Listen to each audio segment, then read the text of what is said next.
கர்த்தருடைய பரிசுத்த நாமத்துக்கு மகிமை உண்டாவதாக. இவ்வளவு தூரம் கடந்து வந்து உங்களை சந்திப்பதில் கிறிஸ்துவுக்குள் மகிழ்ச்சி அடைகிறோம். யோவான் எழுதின சுவிசேஷம் 11ஆம் அதிகாரம் 43ஆம் வசனத்தை ஒரு விசை வாசிக்கலாம். இவைகளை சொன்ன பின்பு லாசருவே வெளியே வா என்று உரத்த சத்தமாய் கூப்பிட்டார். கர்த்தருடைய பரிசுத்த நாமத்துக்கு மகிமை உண்டாவதாக. ஆண்டவராகிய இயேசு கிறிஸ்து இந்த உலகத்தில் இருந்த பொழுது நடந்த ஒரு சம்பவம் நமக்கு எல்லாருக்கும் தெரியும். இந்த லாசரு மரித்தது, அவனை இயேசு எழுப்பினது நமக்கு எல்லாருக்கும் தெரிந்ததான ஒரு காரியம்.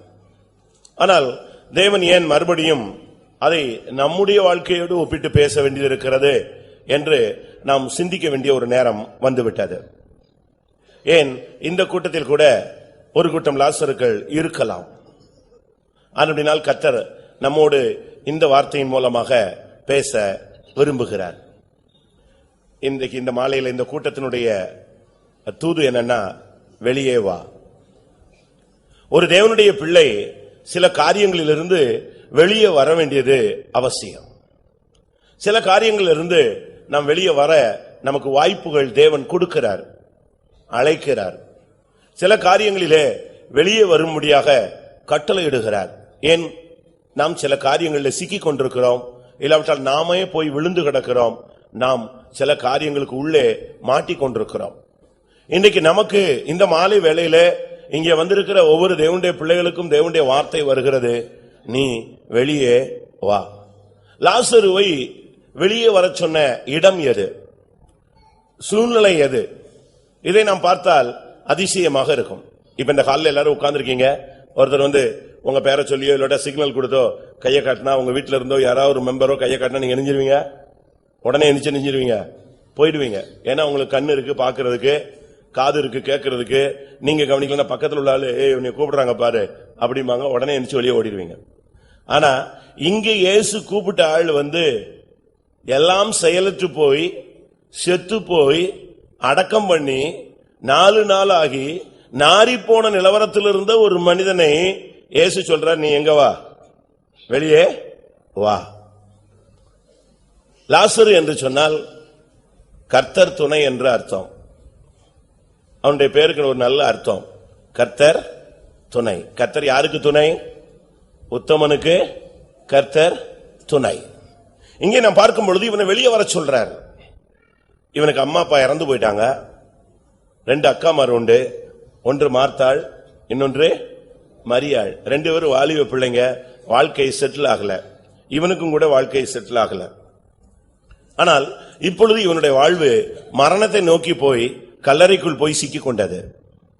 இந்த கூட்டத்தில் வந்திருக்கிற லாசருக்கள் யாராவது இருந்தால் இந்த கூட்டம் இன்னும் 1 மணி நேரத்துக்குள்ள முடியும். அதுக்கு முன்னால் நீங்க கல்லறை வாழ்வை விட்டு என்ன செய்யணும்? வெளியே வரணும்.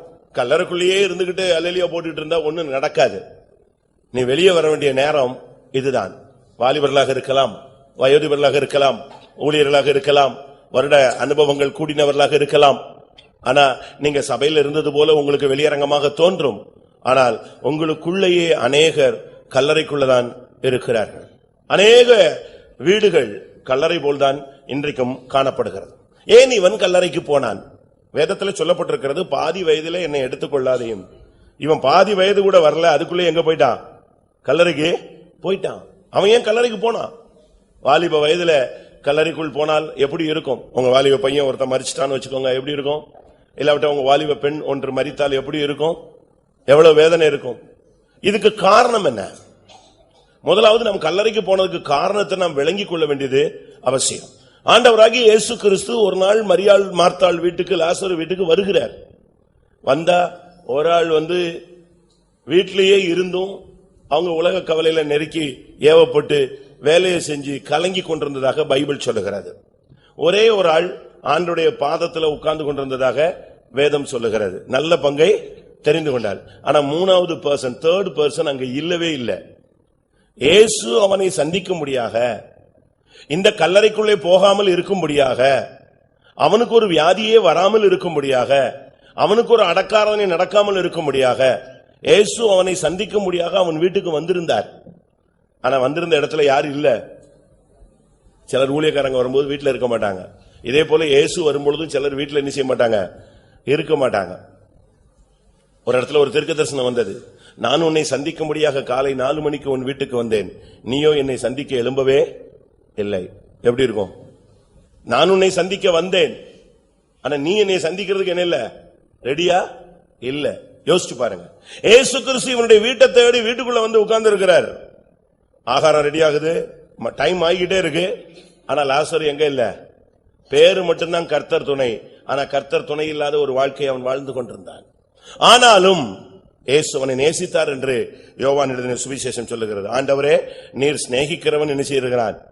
வியாதியாய் இருக்கான். இவனை கல்லறைக்கு போக வைத்த முதல் அனுபவம் இயேசுவின் பாதத்தில் உட்காராதது, ஒரு நல்ல பங்கை தெரிந்து கொள்ளாதது, ஆண்டவர் அவனை சந்திக்க வரும் பொழுது இவன் அங்கே இல்லாதது.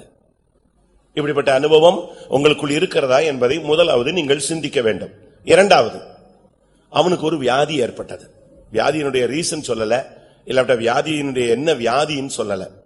இன்னைக்கு பாருங்க, எல்லாருக்கும் வியாதி. ஒன்னு சிக்குன்னு சொல்லுவாங்க, இல்லாட்டா கொஞ்சம் இங்கிலீஷ்ல மாத்தி வீக்குன்னு சொல்லுவாங்க.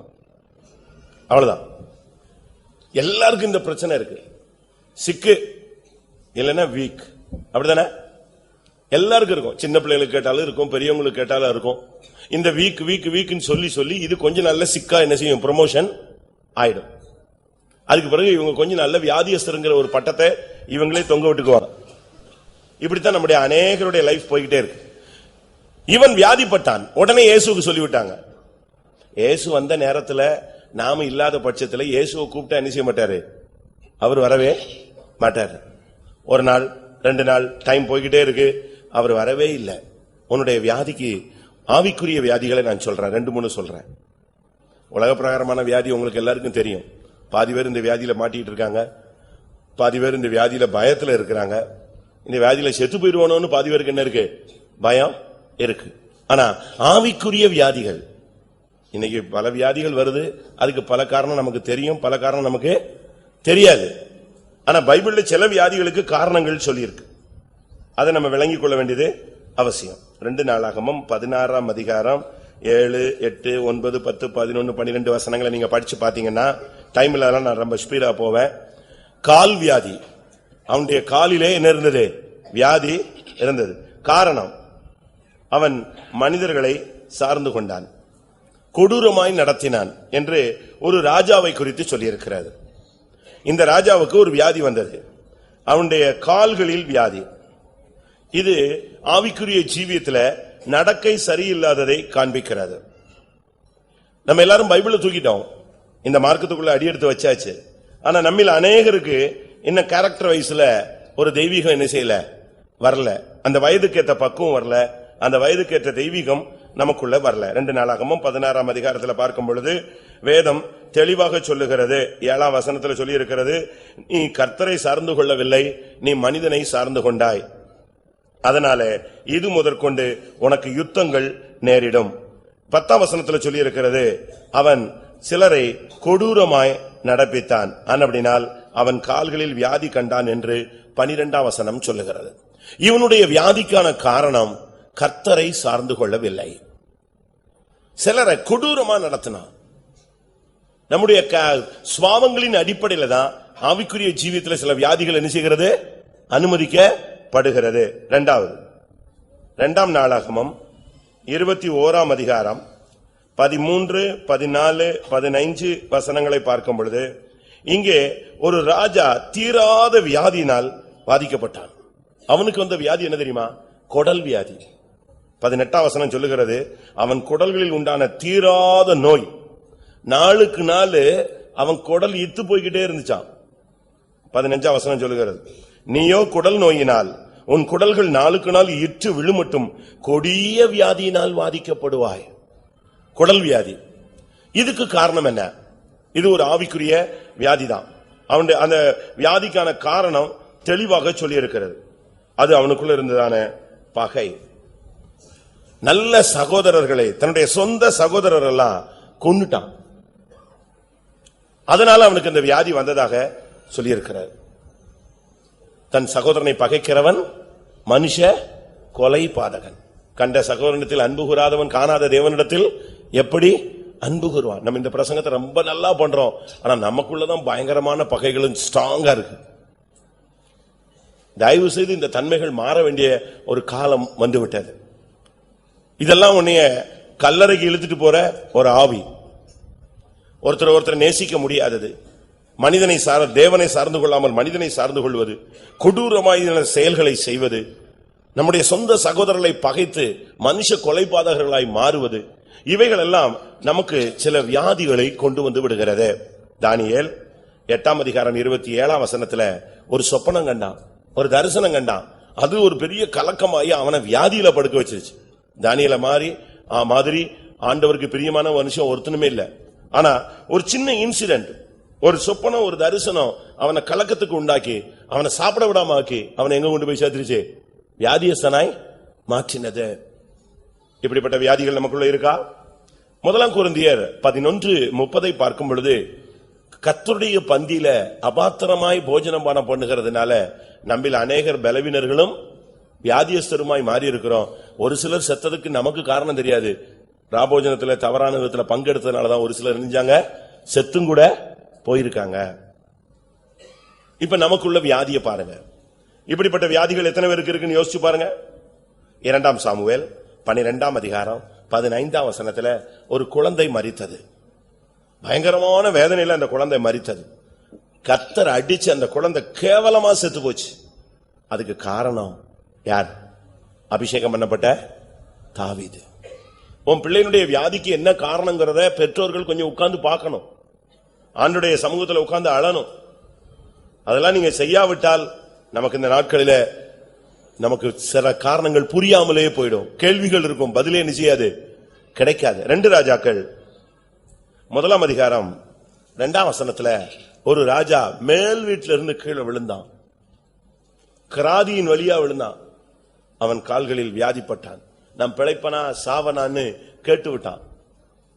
அவன் கேட்டு விட்டது ஒரு பூஜாரிட்ட, ஒரு இந்துட்ட கேட்டு விட்டான். இடையில ஒரு தீர்க்கதரிசி வந்து சொன்னா, நான் தேவன் இருக்கத்தக்க நீ எங்க போற? அனுமல நீ ஏறின கட்டில இருந்து இறங்க மாட்டாய். எப்ப அபிஷேகத்திலிருந்து ஒரு விசுவாசி மேல் வீட்டில இருந்து கீழே விழுறானோ அப்பொழுது அவனுக்கு வியாதி வர்றதுக்கு என்ன இருக்கு? வாய்ப்புகள் இருக்கிறது. சரி, இந்த வியாதி, இப்படிப்பட்ட வியாதியில ஏதோ ஒரு வியாதி அவனை தாக்கி அவன் மரிச்சிட்டான். வியாதியா இருக்கும்போது கூப்பிட்டு விட்டாங்க, வரல. இப்ப மரிச்சிட்டான். அடக்கமும் பண்ணியாச்சு. 3 நாள் கழிச்ச பிறகுதான் யாரு வாரா? இயேசு வர்றார். நீ தேவ சமூகத்தை விட்டு விலக விலக உன் ஜெபத்துக்கு பதில் கிடைக்காது. நீ கலங்கி திகைச்சிருவ. ஒரு நாள் தேவ சமூகத்தை நீங்க விட்டீங்கன்னா நீங்க யோசிச்சு பாருங்க. உங்களுடைய வாழ்க்கையில 4 மணிக்கு பயங்கரமான ஒரு கொடூரமான வேதனை வருதுன்னு வச்சுக்கோங்களேன். யாருமே உனக்கு ஹெல்ப் பண்ணல. அந்த வியாதி உன்ன கொடூரமா இருந்துச்சுன்னா உனக்கு எப்படி இருக்கும்? அது தாங்க முடியாம கத்துறீங்க, அலறீங்க, விசுவாசத்தை விட்டுறீங்க, ஓடுறீங்க. அங்க போனாலும் அந்த வியாதி அவனால ஒண்ணுமே பண்ண முடியலன்னா நீங்க எப்படி இருப்பீங்க? ஒரு நிர்பந்தமான நிலவரத்துக்கு வந்துருவீங்க. அதுபோல தேவ சமூகத்தை விடும் பொழுதுதான் இப்படிப்பட்ட சில சூழ்நிலைகள் நமக்கு வருகிறது. இப்ப என்ன நடந்துச்சு? இவனை அடக்கம் பண்ணிட்டாங்க, மரிச்சிட்டான். இன்னைக்கு நம்முடைய சபையில கூட மரித்த விசுவாசிகள் அநேகர் உண்டு. விசுவாசிக்கிறீங்களா? இங்க கூட இருக்கிறாங்க. அவங்களை எப்படி கண்டுபிடிக்கிறது? கிரியை இல்லாத விசுவாசம் செத்தது. அப்ப அவன் யாரு? செத்து போன ஒரு விசுவாசி. சுகபோகமாய் வாழ்கிறவன் உயிரோடு செத்தவன். அப்ப அது ஒரு நடமாடும் பிணம். அப்படித்தானே? இப்படி ஒரு குரூப் எல்லாம் நம்ம சபையில வச்சுக்கிட்டு இவங்களை வச்சுக்கிட்டு கை தட்டிக்கிட்டு அல்லேலியா போட்டுக்கிட்டு இருந்தா சர்ச் எப்படி இருக்குன்னு யோசிக்கிறீங்க? அதனாலதான் சர்ச்சில் எழுப்புதல் வராததுக்கு காரணம். நான் சொல்றது உங்களுக்கு சிரிக்கிற மாதிரி இருக்கும். சிரிங்க, போய் வீட்டுல போய் கொஞ்ச நேரம் சிந்திங்க. நம்மளத்தான் சொல்லிட்டாரோ ஆண்டவர் அப்படின்னு நீங்க யோசிக்கணும். யோசிச்சு பாருங்க. செத்து போன விசுவாசிகளை கண்டுபிடிக்கணும்னா சிம்பிள். டாக்டர் என்ன செய்யறாரு? பல்ஸ் பிடிச்சு பாப்பாரு, இல்லைன்னா கண்ணில் டார்ச் அடிச்சு பாப்பாரு. அதே மாதிரி உனக்கு விசுவாசம் இருக்கான்னு பாரு. விசுவாசம் இல்லைன்னா நீ செத்து போன விசுவாசி. உலகத்தின் மேல ரொம்ப ஆசை சுகபோகமா அப்படி மிதந்துட்டு வர்றீங்கன்னு சொன்னா நீ ஏற்கனவே நெஞ்சிட்ட, செத்துட்டேன்னு அர்த்தம். ஆனா இப்படிப்பட்டவங்களையும் வச்சுக்கிட்டு என்னைக்காவது ஒரு நாள் கல்லறை விட்டு வெளியே வந்துருவானா அப்படின்னு தான் ஊழியக்காரங்க ஸ்தோத்திரம் பண்ணிக்கிட்டு அல்லேலூயா சொல்லிக்கிட்டு வா வெளியே வா வெளியே வா கர்த்தரின் துணை என்று சொல்லிட்டு கல்லறையில் இருக்கிறியே வெளியே வான்னு சொல்லி அவங்க கூப்பிட்டு இருக்காங்க. மூன்றாவது, செத்து போயிட்டான் அப்படின்னு ஒரு விசுவாசி எப்படி கண்டுபிடிக்கிறது? மரித்தவர்களும் மௌனத்தில் இறங்குகிறவர்களும் கர்த்தரை துதியார்கள். நீங்க ஜெபம் பண்ண சொல்லுங்க, சோத்திரம் வராது, ஜெபம் வராது, முழங்கால் வராது, கைகளை வேர்த்துறது வராது, விழிப்பின் ஆவி வராது. அப்படியே போட்டு அழுத்தும் பாருங்க. இந்த அழுத்தத்திலே தெரிஞ்சுக்கலாம் உன் பல்ஸ் டவுன் ஆகிட்டே இருக்குன்னு அர்த்தம். உன்னை அறியாமலே நீ மரணத்துக்குள் போய்கொண்டிருக்கிறாய். சங்கீதம் 115:17 சொல்லுகிறது, மரித்தவர்களும் மௌனத்தில் இறங்குகிறவர்களும் தேவனை துதியார்கள். இதான் நடக்க போகுது. இதுதான் ஒரு மரணம். அடுத்து நான்காவது மரணம். நாலாவது செத்துப்பிட்டான். எப்படி நாலாவது கண்டுபிடிக்கிறது? பின்மாறிட்டான், இஷ்டத்துக்கு போயிடுவான். இளைய குமாரன் திரும்பி வந்த பொழுது அவன் தகப்பன் சொன்னான், இவன் மரித்தான், இப்பொழுது உயிரோடு எழுந்திருக்கிறான். செத்து போன விசுவாசிகளை, உங்க புருஷனை, மனைவிய, பிள்ளைகளை, ஊழியக்காரங்களை கண்டுபிடிக்கிறதுக்கு ரொம்ப நேரம் இல்ல. ஒரு சிலர் எல்லாம் சொல்லுவாங்க, யாரையாவது டாக்டர் கூட்டு வா செக் பண்ணு. அவர் சொல்லுவாரு, அரை மணி நேரத்துக்கு மேலே எரிஞ்சிட்டான், செத்துட்டான் பாரு. ஆனாலும் இவங்களுக்கு பாடி கொஞ்சம் ஹீட்டா இருக்கிற மாதிரி இருக்குமா, அப்பதானே செத்து இருக்கிறாரு, அதனால உயிர் இருக்குமாங்க. ஒரு பையன் ஆக்சிடென்ட்ல செத்து போயிட்டான். அவங்க அம்மா அப்பாவுக்கு அதை சொல்லல. ஆக்சிடென்ட் சொல்லியே கூட்டு வந்தாங்க. அவங்க வர வழியெல்லாம் ஒரே ஜெபம், இயேசுவே இயேசுவே என் பிள்ளை எப்படியாவது காப்பாத்திருங்க, நான் இனிமே அதை செய்யறேன் இதை செய்யறேன் அப்படி செய்யறேன். பையன் செத்து எத்தனையோ மணி நேரம் ஆச்சு. இவங்க போனா ஹாஸ்பிட்டல்ல அந்த பாடி போட்டு வச்சிருக்காங்க. போஸ்ட்மார்ட்டத்தில் இல்ல, ஹாஸ்பிட்டல்ல ஒரு இது, அது ஒரு சின்ன ஊர். இவங்க ஓடுறாங்க. ஓடும்போது பாத்தீங்கன்னா இந்த ஃபேன்ல அந்த பையனுடைய சட்டை அப்படியே அசையுது. அப்பா, என் பிள்ளைக்கு என்ன இருக்கு? உயிர் இருக்கு. சட்டை தாங்க அசைஞ்சது, ஹார்ட் அசையல. அதே மாதிரி இங்க பாதி சட்டை அசைஞ்ச விசுவாசிகள் இருக்கிறாங்க. நான் யாழ்ப்பாணத்தை குறை சொல்றேன்னு சொல்லிடாதீங்க, ஆவியானவர் சொல்றாரு சொல்லிட்டே வருவேன். 4 விதமான மரணத்தை 4 விதத்துல கண்டுபிடிச்சிடலாம். ஒன்று, விசுவாசம் கிரியைகளோடு கூட முயற்சி செய்து அது பூரணப்படுகிறது என்று காண்கிறோமே யாக்கோபு சொல்றார். அப்ப கிரியை இல்லாத விசுவாசம் செத்து போச்சு. விசுவாசிட்ட கிரியை இல்லைன்னா அவன் செத்து போயிட்டான். அடுத்து சுகபோக வாழ்வு. என்ன பிரசங்கம் பண்ணாலும் சிலுவையின் உபதேசம் அவங்க மண்டையில ஏறல. இன்னும் மேக்கப் போடணும், இன்னும் உலகத்தை என்ஜாய் பண்ணணும், என்டர்டைன்மெண்ட் பண்ணணும், அப்படியே போகணும் இப்படி போகணும். சபைக்குள்ள இருந்தா கூட ஒரு பிரஸ்டீஜ், ஈகோ, நம்முடைய கனம், இந்த லெவலுக்கு வந்துட்டாலே, அந்த சுகபோகம் வந்துட்டாலே அவன் செத்துக்கிட்டு இருக்கான்னு அர்த்தம், இல்ல செத்துட்டான்னு அர்த்தம். அடுத்து அவன் துதிக்கவே மாட்டான், ஜெபமே இருக்காது. யாராவது ஒரு மனைவி ஜெபத்துல, புருஷன் ஜெபத்துல, மனைவி பிள்ளைகள் ஜெபத்துல, ஊழியக்காரன் ஜெபத்துல தான் இவன் வண்டி எரிஞ்சிட்டு இருக்கு, ரன் பண்ணிட்டு இருக்கு. இன்னைக்கு அநேகருக்கு உண்மையா. ஒரு பிசாசு பிடிச்ச பையனை என்கிட்ட கொண்டு வந்தாங்க. அவன் விசுவாசி, கொஞ்ச நாள் நல்ல விசுவாசி. அப்ப நான் அவனுக்கு ஜெபிச்சுட்டு இருக்கும்போது அந்த பிசாசு சொல்லிச்சு, நான் சொன்னேன், இவ்வளவு நாளா போராடிட்டு இருக்கேன், ஒரே ஒரு காரணத்துக்கு தாங்க போராடிட்டு இருக்கேன் அப்படின்னு. சண்டாவது எதுக்குன்னு, இந்த காலையில 4 மணிக்கு இவன் பேரை சொல்லி சோத்திரம் பண்றீல்ல, இதை நிப்பாட்டு, நான் இன்னைக்கு இவனை கொண்டுறேன்னு சொல்லிச்சு. இந்த காலையில 4 மணிக்கு சோத்திரம் பண்றானே, இவன் பேரை சொல்லி ஒரு 150 பேர் பண்றான் ஒரே டயத்துல. அங்க ஒருத்தன் பண்றான், இங்க ஒருத்தன் பண்றான், சர்ச்சில் பண்றான், அவன் பண்றான், எல்லாத்துக்கும் எழுதி கொடுத்து விட்டு அவ்வளவு பேரும் பண்றான். இந்த பண்றதுனாலதான் இவனை நான் என்ன செய்ய முடியாம இருக்கு, ஒண்ணுமே பண்ண முடியாம இருக்கு. ஒரு நாள் நீ பண்ணாம இருந்து நிப்பாட்ட சொல்லிடு, இவன் லிஸ்ட்ல அந்த பேர்ல இருந்து அந்த லிஸ்ட்ல இருந்து இவன் பேரை தூக்கிடு, இவனை நான் என்ன பண்றேன் பாருன்னு. அப்பதான் புரிஞ்சுக்கிட்டேன், ஓஹோ, இந்த காலையில தூக்கத்துல கூட தத்தக்க புத்தக்கான்னு எந்திரிச்சு ஒரு சிலர் சோத்திரம் பண்றது ஒரு நெட்வொர்க் மாதிரி இருந்து ஒரு 4 வரையாவது என்ன செய்யுது, காப்பாத்து. அதுலதான் பாதி புருஷர்கள் தூங்கிட்டு இருந்தாலும் காலையில எந்திரிச்சு ஃப்ரெஷ்ஷா வேலைக்கு போறான். பாதி பிள்ளைங்க நல்லா தூங்கிட்டு இருந்தாலும் காலைல 10 மணிக்கு ட்ரிம்மா வெளியே போகுது. காரணம் என்னன்னா, இந்த அழுது பேரண்ட்ஸ், இங்க ஒரு கூட்டம் ஊழியக்காரங்க, இவங்க எல்லாம் ஜெபிக்கிறதுனால. நான் சொல்றது கரெக்ட்னு சொல்றவங்க ஒரு அல்லேலூயா சொல்லுங்க, உண்மைன்னு ஒத்துக்கிறவங்க. இதான் உண்மை, இதுல ஒண்ணுமே பொய்யே கிடையாது. உன்னால தேவனை துதிக்க முடியல, உன்னால ஸ்தோத்திரம் பண்ண முடியலனாலே உனக்குள்ள ஒரு ஆவிக்குரிய மரணத்தின் ஆவி போராட்டம் உன்னை கல்லறைக்கு இழுக்குது. அது கடைசியாக உனக்குள்ள பின்மாற்றம். அந்த இளைய குமாரன் பாருங்க, இஷ்டத்துக்கு போய் சுயமா போய் விபச்சாரம், வேசித்தனம் எல்லாத்தையும் அழிச்சு மொத்தமா ஒண்ணும் இல்லாம ஆக்கி கடைசியில பன்றி கோட்டையில போய் நெஞ்சிட்டான், உட்கார்ந்துட்டான். எவ்வளவு நிர்பந்தமான நிலவரத்தில் அவனுடைய வாழ்க்கை போயிருக்கும் அப்படின்னு யோசிச்சு பாருங்க. ஆனாலும் அந்த தகப்பன் அந்த பிள்ளையை எதிர்பார்த்தான், அவன் திரும்பி வந்தான். அதான் முக்கியம். அதனால நம்முடைய வாழ்க்கையில நாம் இப்ப எங்க இருக்கிறோம்? ஏதாவது ஒரு வியாதி, இந்த வியாதியில நம்ம விட்டுக்கொண்டே இருந்தோம்னா 2 நாள் 3 நாள்ல அந்த வியாதி மரணத்துக்கு கொண்டு வந்துருச்சு. அடுத்து 24 மணி நேரத்துல உன்னை என்ன செஞ்சாகணும், கல்லறைக்கு கொண்டு போகும். கல்லறை வாழ்க்கை எவ்வளவு கொடூரமானது.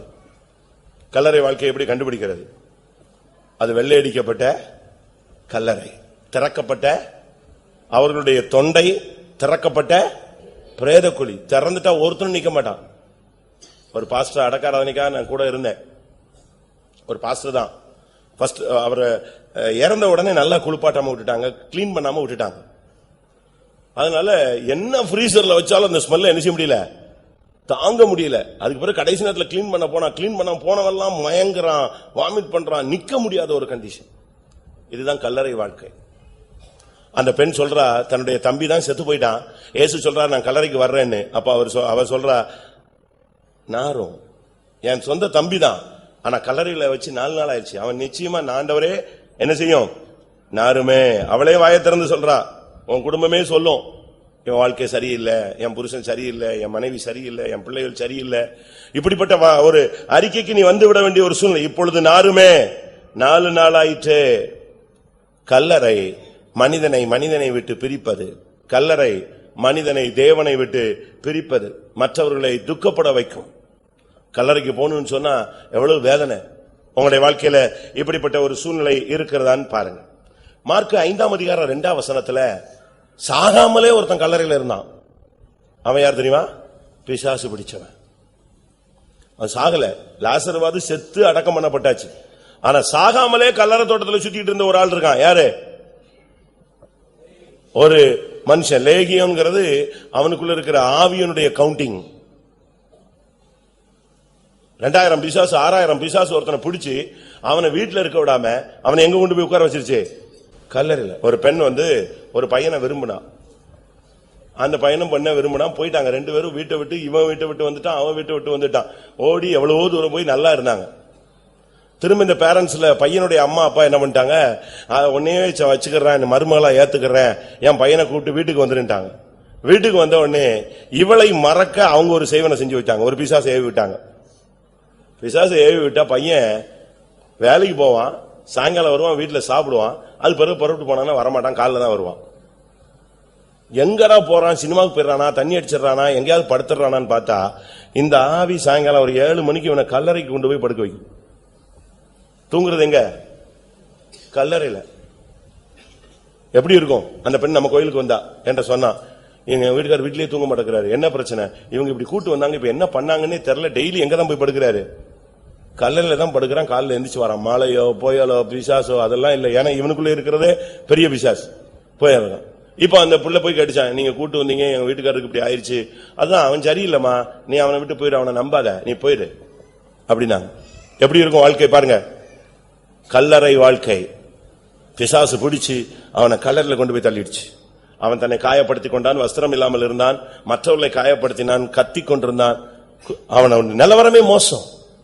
இந்த சூழ்நிலையில் இருந்த சூழ்நிலையில தான் இயேசு கிறிஸ்து அங்க வர்றார்.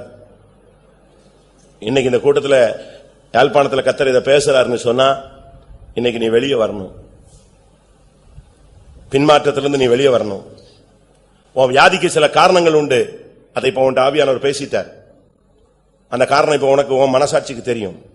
நீ வீட்டுக்கு போன பிறகு கூட முழங்கால் போட்டு ஆண்டோடைய பிரசன்னத்துல உட்கார்ந்து, என் வயிற்றுக்குள்ள உள்ள வியாதிக்கு காரணம் என்ன, என் காலில் இருக்கிற வியாதிக்கு காரணம் என்ன, என் இருதயத்தில் இருக்கிற வேதனைக்கு காரணம் என்ன. கவலை இருதயத்தை என்ன செய்யும்? கவலை இருதயத்தை பைபிள் படி ஒடுக்கும். கவலை கூட கூட ஹார்ட் பெயின் ஆகும், மைல்ட் அட்டாக் வரும், ரொம்ப ஹை ஸ்ட்ரோக் வரும், எல்லாமே வரும். உங்கள் கவலைகள் எல்லாம் அவர் மேல் வைத்து விடுங்க. இதான் அங்க நடந்தது. வாலிபன் மரித்து விட்டான். இயேசு அவனை தேடி கல்லறைக்கு வந்தார். இயேசு அவனை தேடி கல்லறைக்கு வந்தார். அதுபோல இன்றைக்கு உன்னுடைய தாழ்வான நிலவரத்தை நோக்கி, உன்னுடைய கீழ்ப்படியாமல் விழுந்து போன நிலவரத்தில் போய்கொண்டிருக்கிற உன்னை நோக்கி இயேசு கிறிஸ்து வருகிறார். உங்க வீடு எப்படி இருக்கு? சில வீட்டுல ஸ்தோத்திரமே கிடையாது, துதியே கிடையாது. வீட்டுல பாத்தீங்கன்னா கல்லறை தோட்டத்துக்கு போனா என்ன இருக்கும்? பாட்டு கேட்குமா? கல்லறை தோட்டத்துல ஒரு சத்தம் கேட்கும். அடக்கம் பண்ணும்போது அவன் பையன் அழுவான், அப்பா அழுவான், அண்ணன் அழுவான், யாராவது ஒருத்தன் ஓன்னு கத்தி அழுவான், அவ்வளவுதான். இல்லாட்டா அடுத்த வருஷம் பால் ஊத்துறதுக்கு வருவான், இல்லாட்டா நினைவு நாளுக்கு வந்து என்ன செய்வான், கொஞ்ச நேரம் உட்கார்ந்து அழுவான். இன்னைக்கு அநேகருடைய வீடு கல்லறை மாதிரி இருக்கு. ஒரே அழுகை, ஒரே துக்கம், இல்லாட்டா நீ சப்தமா இருக்கும், ஒரு சத்தம் இருக்காது. சில வீட்டுல இப்படித்தான் இருக்கு. ஒரு துதி இல்ல, ஒரு ஸ்தோத்திரம் இல்ல, ஒரு ஜபம் இல்ல, ஒரு வேத வாசிப்பு இல்ல, ஒண்ணுமே இல்ல. வீட்டுல பிள்ளைங்க இருக்கா? தெரியவே தெரியாது. புருஷன் இருக்காரா? எல்லாமே வீடே ஒரு கல்லறை மாதிரி வைத்துக் கொண்டு எத்தனை வருஷம் வாழ போகிறீர்கள்? நீங்கள் தேவனை துதிக்க முடியாவிட்டால், விசுவாசத்துல வளர்ச்சி அடைய முடியாவிட்டால், பாவத்தில் நீங்கள் போய்கொண்டிருந்தால், சுகபோக வாழ்வில கர்த்தர் கொடுத்தாரு எல்லாத்தையும் அனுபவிக்கன்னு சொல்லிட்டு இஷ்டத்துக்கு கர்த்தர் கொடுப்பாரு. ஒரு காலத்துல கொடுக்காம சோதிச்சாருன்னு சொல்லுவாங்க. நம்ம ஊழியத்தை பத்தி பேசும் பொழுது முந்தைய காலங்களில் உள்ள டயலாக் என்னது? கர்த்தர் நமக்கு கொடுக்காமல் சோதிக்கிறார். ஆனா இப்போ சோதிக்கிறது எப்படி? கொடுத்து சோதிக்கிறார். எப்படி இருக்கிறான்? ஒரு காலத்துல சாப்பாடே கிடையாது, இப்போ 5 ஸ்டார் ஸ்டைல்ல சாப்பிட்டுட்டு இருக்கோம். இவன் இதை எப்படி பண்றான் பார்க்கலாம். அவன் அதை வேஸ்ட் பண்றானா, அதை வெளியே தூக்கி எறிறானா, இல்ல ஏழைகளுக்கு கொடுக்கறானா, இல்ல பிரதிஷ்டையோடு கட்டுப்பாடோடு தானியல் மாதிரி சாப்பிடுறானா? இப்படி ஒரு செக், 2 செக்கும் நடந்துகிட்டே இருக்கு. ஒரு சிலர் தரித்திரத்தின் பாதையிலேயே கொண்டு வராரு, விட்டுறானா ஆண்டவர் விட்டுறானா. ஒரு சிலர் ஐஸ்வர்யத்திலேயே கொண்டு வராரு. ரெண்டுமே டெஸ்ட்ங்கறத என்ன செஞ்சுக்கணும்? நீங்க புரிஞ்சுக்கணும். எல்லா ஐஸ்வர்யமும் கிடைச்சிருச்சுன உடனே கர்த்தர் நீ ஆசீர்வதிச்சாரு, இனிமே எனக்கு சாபம் தரித்திரம் ஒண்ணுமே கிடையாதுன்னு சொல்லிட்டு நீ ஆண்டவரை விட்டுட்டு வேற கல்லறைக்கு போய் விழுந்துடக்கூடாது. இதுதான் அங்க நடந்தது. ஆனா வேதம் சொல்லுகிறது, அவனை தேடி இயேசு போனார். இன்றைக்கு உன்னுடைய விசுவாச குறைவை நோக்கி, உன்னுடைய தோல்வியை நோக்கி, உன்னுடைய வியாதியை நோக்கி, துதியாமல் இருக்கிற மரணத்தின் தன்மையை நோக்கி கர்த்தர் இன்றைக்கு கடந்து வருகிறார். இன்னைக்கு கர்த்தர் உன்னை அழைக்கிறார், நீ வெளியே வா. உன்னை அழைக்கிற ஒரு சத்தம் உனக்கு இன்னைக்கு உன்னுடைய ஆத்துமாவில் என்ன செய்யணும்? கேட்கணும். இரண்டாவதாக இன்னொரு ஆளை சொல்றேன்.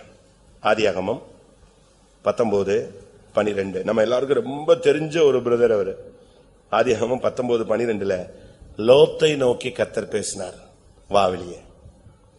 எவ்வளவு நாள் தான் நீ லோத்து, நீ சோதோமில் இருப்பாய், வா வெளியே வா. பின்பு அந்த புருஷர் லோத்தை நோக்கி, நீ வெளியே வா, இங்கேயே உட்கார்ந்து கொண்டிருக்காத, நீ பட்டணத்துக்கு வரும் அழிவிலிருந்து நீ தப்ப முடியாக நீ வெளியே வா. இந்த ஸ்தலத்திலிருந்து உன் பிள்ளைகள் உன் குடும்பத்தை அழைத்துக் கொண்டு வெளியே வா. ஏன் அவனோடு அந்த வார்த்தையை கர்த்தர் தூதர்களை அனுப்பி பேசினார். கல்லறைக்கு வந்த இயேசு இங்க தேவன் என்ன செய்யறாரு? தூதர்களை அனுப்புறாரு. நீ போய் லோத்தை வெளியே கொண்டு வாங்க, அவன் பிள்ளைகளை வெளியே கொண்டு வாங்க. ஏன்னா லோத்து கானானுக்குரியவன். நமக்கு எல்லாருக்கும் தெரிஞ்ச பிரசங்கம் தான், ஆனா பிரசங்கத்துக்காக நான் இந்த பாயிண்ட் எடுக்கிறேன். லோத்து கானானுக்குரியவன், ஆபிரகாமோடு இணைந்து பயணப்பட வேண்டியவன். வர்ற வழியில அவனுக்கு இந்த சோதம் எப்படி தெரிஞ்சிருச்சு? பரலோகம் மாதிரி தெரிஞ்சது. கானான் போல அவனுக்கு அது ஏதேன் போல தோட்டம் போல தென்பட்டதாம். இந்த உலகத்துல கர்த்தர் உனக்கு சில ஆசீர்வாதங்களை கொடுப்பார், அந்த காருக்கு பின்னாலேயே போயிடக்கூடாது. ஒரு அழகான மனைவி, அழகான புருஷன், 2 பிள்ளைங்க கிடைச்சிச்சுன்னா அது பின்னாலேயே போயிடக்கூடாது. இல்ல கொஞ்சம் சொத்து, கொஞ்சம் வசதி வாய்ப்பு கிடைச்சிச்சு, பிசினஸ் பிக்கப் ஆயிடுச்சுன்னா அது பின்னாலேயே போயிடக்கூடாது. உன் தரிசனம் தான் முக்கியம், உன்னுடைய வெளிப்படுத்தல் தான் முக்கியம், உன்னுடைய அழைப்பு தான் முக்கியம். அதை விட்டுறக்கூடாது. இடை நாட்கள்ல ஆபிரகாமோடு வந்து கொண்டிருக்கும் பொழுது ஒரு சின்ன பிரச்சனை. இப்ப உடனே அவன் பார்த்தான் சோதோம். அவனுக்கு எப்படி தெரிஞ்சது? ஏதேன் போல தென்பட்டது. சரி போயிட்டான். ஆண்டவர் ஒரு சான்ஸ் கொடுத்தாரு. ஒரு யுத்தம் நடந்தது, அவனை வெளியே கொண்டு வந்தார், அடிமையா மாத்தினார். ஆபிரகாம் திரும்பவும் உள்ள வந்து இவனுக்காக ஒரு யுத்தம் செய்து அவனை வெளியே கொண்டு வந்துட்டான், விடுதலையாக்கிட்டான். ஆனா திரும்பவும் நம்மால் எங்கதான் போறாரு? இந்த குடிகாரம் பேச்சு விடிஞ்சா போச்சுமா. இன்னைக்கு முழுசும் நைட் சத்தியம் பண்ணுவான், இன்னுமே நாளைக்கு காலையில இருந்து குடிக்கவே மாட்டான். அடுத்த நாள் நைட் வந்துட்டு இதே பாட்டு தான் நினைச்சுவா திரும்ப போடுவான். இதே மாதிரிதான் பாதி விசுவாசி ஒரே சுத்திகரிப்பை 7 வருஷம் 15 வருஷம் இதே அறிக்கையை செஞ்சுக்கிட்டே இருப்பாங்க. இப்படி ஒரு டீமே நம்ம சபையில பயங்கரமான ஒரு பெரிய மெஜாரிட்டி கூட்டம் லோத்துகள் எங்க இருக்காங்க? இதுக்குள்ள இருக்காங்க. இவங்களை எப்படி கண்டுபிடிக்கலாம்? இப்ப நீங்க கண்டுபிடிச்சிடலாம். நான் சில பாயிண்ட்ஸ் கொடுக்கிறேன், டிப்ஸ்லயே நீங்க கண்டுபிடிச்சிக்கலாம் இந்த ஆள் லோத்துன்னு. நீங்க யாரையும் நீங்க நினைச்சிருக்கீங்க, உங்களை நீங்களே லோத்தான்னு பார்க்கணும். என்ன நடந்துச்சு தெரியுமா? இவனை வெளியே கொண்டு வந்து கர்த்தர் அழகா திரும்பவும் ஆபிரகாமை சந்திக்க ஒரு வாய்ப்பு கொடுத்தார், அருமையான வாய்ப்பு. ஆனா திரும்பவும் எங்க போயிட்டான்? அதே சோதோம்ல போய் உள்ள உட்கார்ந்துட்டான். நீ வெளியே வரும்படியாக கர்த்தர் உனக்கு எத்தனை விசை வாய்ப்பு கொடுத்திருப்ப, எத்தனை வியாதி, எத்தனை ஆக்சிடென்ட், எத்தனை மரணத்துக்கு எதுவான போராட்டம், எத்தனை விசை கர்த்தர் உன்னை எச்சரித்திருக்கிறார், சிட்சித்திருக்கிறார், உன்னை தண்டிச்சிருக்கிறார், உன்னை கேவலப்படுத்தி இருக்கிறாரு. ஆனாலும் திரும்ப நீ எங்க தான் போற? அதே சோதமுக்கு தான் போற, அதே விழுகைக்கு தான் நீ திரும்பி போற. ஆனா இவனை கேட்டா என்ன சொல்லுவான் தெரியுமா? எல்லாரும் என்ன மாதிரி பாவம் செய்யறாங்க, இது என்ன இப்படி நடக்குது, இது என்ன அப்படி நடக்குது, அப்படி பண்றாங்களாமே, இப்படி பண்றாங்களாமே, அதை பண்றாங்களாமே, இதை பண்றாங்களாமே பேசுவானே தவிர எங்க வந்து வெளியே வர மாட்டான். வாசியுங்கள் 2 பேதுருல பைபிள் சொல்லுகிறது, அவர்களுடைய காம விகார நடக்கையை கண்டும் கேட்டும் இருதயத்தில் வாதிக்கப்பட்டும் இருக்கிற நீதிமானாகிய லோத்தை அவர் ரட்சித்தார். 2 பேதுரு 2:7-8. அக்கிரமக்காரர்கள் வாசமாயிருக்கையில் அவர்களுடைய காமவிகார நடக்கையால் வருத்தப்பட்டு நாள்தோறும் அவருடைய அக்கிரம கிரியை கண்டு கேட்டு நீதியுள்ள தன்னுடைய இருதயத்தில் வாதிக்கப்பட்ட நீதிமானாகிய லோத்தை அவர் ரட்சித்திருக்க. நல்லா இந்த வசனத்தை நீங்க நல்லா படிக்கணும். இதுதான் தீம், நம்முடைய மெசேஜினுடைய தீமே இதுதான். அவர்களுடைய அக்கிரம கிரியைகளை கண்டு இருதயத்துல வாதிக்கப்பட்டு கண்டு கேட்டு வேதனைப்பட்ட ஒரு மனுஷன். ஆனா எதை விட்டு வெளியே வர மாட்டான். கண்டு இல்ல, கேட்டுட்டு இல்ல, தப்புன்னு தெரியுது இல்ல, பிரசங்கத்துல ஆவியானவர் பேசிட்டாரா, பைபிள் படிக்கும் போது உன்கிட்ட பேசிட்டாரா, இல்ல நீ படுத்திருக்கும் போது பேசிட்டாரா, இல்ல நீ ஜெபத்துல தனியா உட்கார்ந்து சுத்தி இருக்கும் போது கர்த்தர் பேசிட்டாரா, ஏன் வெளியே வரல? இன்னும் எத்தனை விஷயம் உன்னிடத்துல பேசணும்? மறுபடியும் உனக்கு ஒரு வியாதி வரணுமா? மறுபடியும் ஒரு மரணம் உன்னை தேடி வரணுமா? மறுபடியும் கர்த்தர் உன்னை சிட்சிக்கணுமா? மறுபடியும் உன்னை புடமிடணுமா? மறுபடியும் பிசாசு உன்னை சொலகளை போட்டு புடைக்கணும்னு எதிர்பார்க்கிறாயா? அப்படி நடந்தா எப்படி இருக்கும், எவ்வளவு மோசமா இருக்கும்னு யோசிச்சு பாருங்க. மறுபடியும் உன்னைய போட்டு புடைச்சா நீ நிப்பையா? நிக்க முடியுமா? உன் இருதயம் தாங்குமா? ஆண்டவர் சொல்றாரு, இருதயத்தில் கண்டும் கேட்டும் இருதயத்தில் வாதிக்கப்பட்ட நீதிமான், ஆனா வெளியே வராத நீதிமான் அதுக்குள்ளே தான் இருப்பான். திரும்பவும் ஒரு சுத்தி சுத்தி பன்றி, கழுவப்பட்ட பன்றி எங்க போய் சேர்ந்துரும்? கழுவப்பட்ட பன்றி திருப்பி எங்க போயிடும்? நான் சின்ன பையனா இருக்கும்போது ஒரு சினிமா பார்த்தேன். ஒரு குரத்தியுடைய பையனை போய் திருத்துறதுக்கு கொண்டு வந்து அவனுக்கு அழகான யூனிஃபார்ம் போட்டு நிப்பாட்டி வச்சிருப்பாங்க. அவன் இப்படியே பார்ப்பான். இவங்க போய் சாப்பாடு எடுத்து வரதுக்குள்ள இந்த ட்ரெஸ் மாத்திட்டு குரத்தி ட்ரெஸ் அடிக்க மாட்டிக்குவான். எப்படி இருக்கும்? திருப்பி இவனை அடிச்சு அந்த ட்ரெஸ் எல்லாம் போட்டு இன்னைக்கு ஸ்கூலுக்கு பஸ்ல ஏத்தணும், இவனை ஸ்கூலுக்கு ஏத்தணும்னு சொல்லிட்டு அழகா டிஃபன் கேரியர்ல அவனுக்கு சாப்பாடு கேரி பேக்ல அட்டகாசமா கொண்டு வந்து கொடுப்பாங்க. எப்படி பாப்பா அவனுக்கு என்ன பண்ணுன்னு தெரியல, என்ன இது புதுசா இப்படி கொடுத்துருக்காங்க.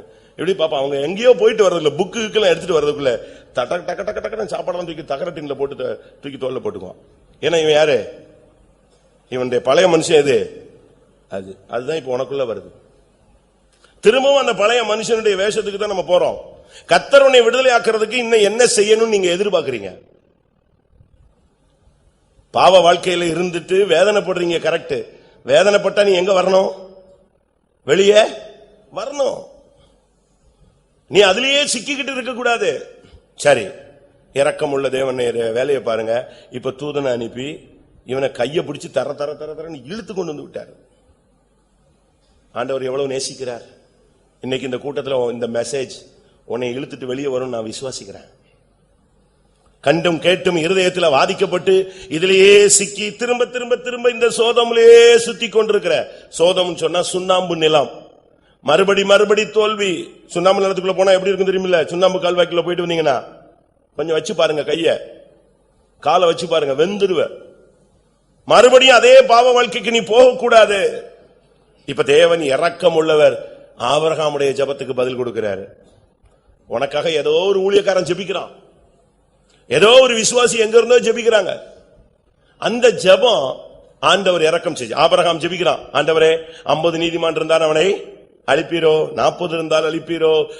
அப்படியே அவனுக்கு புரிஞ்சுக்கிச்சு, 50 இல்ல, 40 இல்ல, 20 இல்ல, 10 கூட இல்லங்கிறது தெரிஞ்சு 10 கிட்ட வந்த உடனே கர்த்தர் டக்குன்னு வேட ஷார்ட் பண்ணிட்டாரு.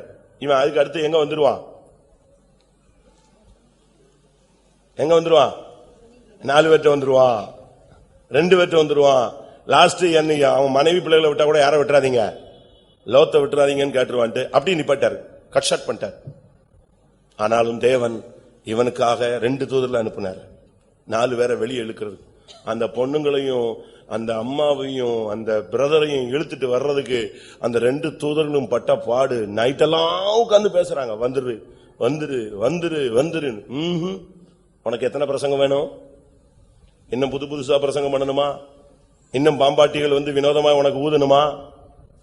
இன்னும் உனக்கு திருப்பியும் கர்த்தர் ஒரு அடி கொடுக்கணுமா? இல்ல இன்னும் ஒரு சிக்ஷை போடணுமா, இல்ல உன்னை திருப்பி இன்னும் ஃபர்னஸ்ல கொண்டு போகணுமா, அக்கினி சூளையில கொண்டு போகணுமா, இன்னும் 7 மடங்கு சூடாக்கணுமா, தேவையா? கர்த்தர் சொன்னார், லோத்தே வெளியே வா, உனக்குரியவர்களை அழைத்து கொண்டு வெளியே வா. உன்னுடைய வாழ்க்கையில அந்த சோதோமை விட்டு வெளியே வர வேண்டும். சோதோம்னு சொன்னா 4 குற்றங்கள் அங்க இருக்கு. எசேக்கியேல் 16:49 பார்க்கும் பொழுது அந்த சோதோமுடைய பாவங்கள் 4 பாவத்தை விட்டு நீ வெளியே வரணும். வாசிங்க 16:49. இதோ கெர்வமும் ஆகார திரட்சியும் நிர்விசாரமான சாங்கோவமாகிய இவைகளே உன் சகோதரியாகிய சோதோமின் அக்கிரமம். 1 கெர்வம், 2வது ஆகார திரட்சி, 3வது நிர்விசாரம், 4வது சாங்கோபோங்கம். இஷ்டத்துக்கு வாழ்றது, யாரும் கட்டுப்படுத்த முடியாது. டிரஸ் இஷ்டத்துக்கு ஓட்டுறது, பணத்தை இஷ்டத்துக்கு செலவழிக்கிறது, இஷ்டத்துக்கு போறது இஷ்டம்தான், யாருமே கண்ட்ரோல் பண்ண முடியாது. பிரசங்க சூடாயிருச்சுன்னா அடுத்த வாரம் கூட்டத்துக்கு வரமாட்டான், அப்படிதானே? பெற்றோர்கள் கண்டிச்சா வீட்டுக்கு வரமாட்டாங்க, நண்பர்கள் கண்டிச்சா அவன் முகத்திலே முழிக்க மாட்டான். இப்படிலாம் நம்முடைய வாழ்க்கையை நம்ம மாற்றக்கூடாது. கர்வம், ஆகார திரட்சி, நிர்விசாரம். ஒரு இடத்துல ஒரு பிரதர்ட்ட ஒரு புருஷன்ட்ட மனைவி சொல்லியிருக்கா, எங்க டைம் ஆயிடுச்சு, நம்ம சீக்கிரம் கோயிலுக்கு போலாம், 9 மணிக்கு போயிடலாம். அவர் கேட்டிருக்காரு, பிரசங்க நீ பண்றியா பாஸ்டர் பண்றாரா? இல்ல பாஸ்டர் தான் பண்ணுவார். பேசாம சமையல் பண்ணு, 10:30 கொண்டு போய் உன்னை என்ன செய்யற உள்ள விடுற, பிரசங்கம் பண்ணல நீ, அமைதியாரு. இப்படி ஆளுங்களை வச்சு இந்த மனைவி அவனை இழுத்து கொண்டு போய் எருசலேமுக்கு சேர்க்கணும். கயிறு கட்டி இழுத்தாலும் வர முடியாது இந்த ஆள். ஆனாலும் கர்த்தர் உனக்கு ஒரு வாய்ப்பை கொடுக்கிறார். இன்னைக்கு நீ வெளியே வா, உன்னுடைய நிர்விசாரத்தை விட்டு வெளியே வா, உன்னுடைய ஆகார திரட்சியை விட்டு வெளியே வா, உன்னுடைய கர்வத்தை விட்டு வெளியே வா, உன்னுடைய சுயமான சுயாதீனமான வாழ்வை விட்டு வெளியே வா. கர்த்தர் இன்றைக்கு உன்னை அழைக்கிறார். 3வதாக இன்னொரு ஆளை வெளியே வான்னு சொல்லி வெளியே வந்து எனக்கு முன்னால நிக்கிறியா இல்லையா அப்படின்னு கேட்டாரு. 1 ராஜாக்கள் 19ஆம் அதிகாரம்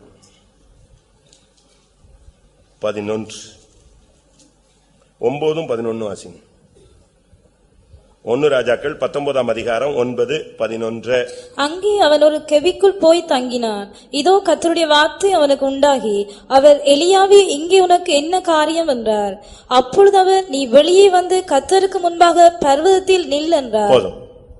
எலியாட்ட கேக்குறாரு, உனக்கு இங்க என்ன காரியம், வெளியே வா.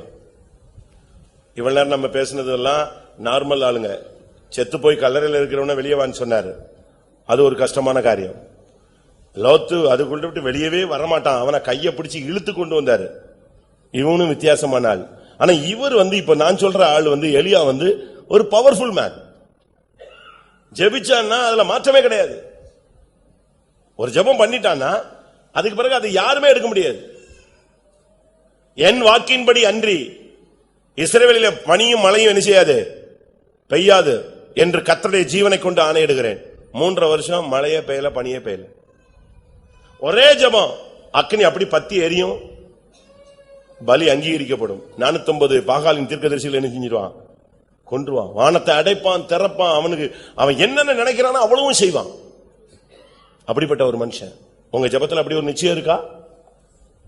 அப்படி ஒரு நிச்சயம் இருக்கா உங்க ஜெபத்துல? உங்களுக்கு ஒரு சரியான ஹோல்னஸ், ஆண்டவர் நான் சொல்லிட்டேன் அதை செய்வார், அதை செய்யாம போக மாட்டார், நிச்சயம் செய்வார் அப்படிங்கிற விசுவாசம் இருக்கா? நகோமி ரூத்கிட்ட சொல்லி விடுறா, நீ இன்னைக்கு போயிட்டு வந்திருக்கிற இந்த காரியத்தை செய்யாமல் அந்த மனுஷன் செய்ய மாட்டான், இளைப்பாறவே மாட்டான். ஒரு காரியத்தை சொன்னா அதை செய்யாம அவன் நிக்க மாட்டான், அவன் தான் போவாஸ், அவர் தான் இயேசு. அதுபோல இங்கே சொல்லி இருக்கிறது, அவன் சொல்றான், என் ஜெபத்தை தாண்டி ஆண்டவர் ஒண்ணுமே பண்ண முடியாது. இப்ப நீங்க உங்க வீட்லயே 2 பேர் ஜெபிக்கிறீங்கன்னு வச்சுக்கோங்களேன், ஒரு ஆள் ஒரு விதமாவும் இன்னொரு ஆள் இன்னொரு விதமாவும் ஜெபிச்சா முதல்ல ஜெபம் கேட்கப்படாது.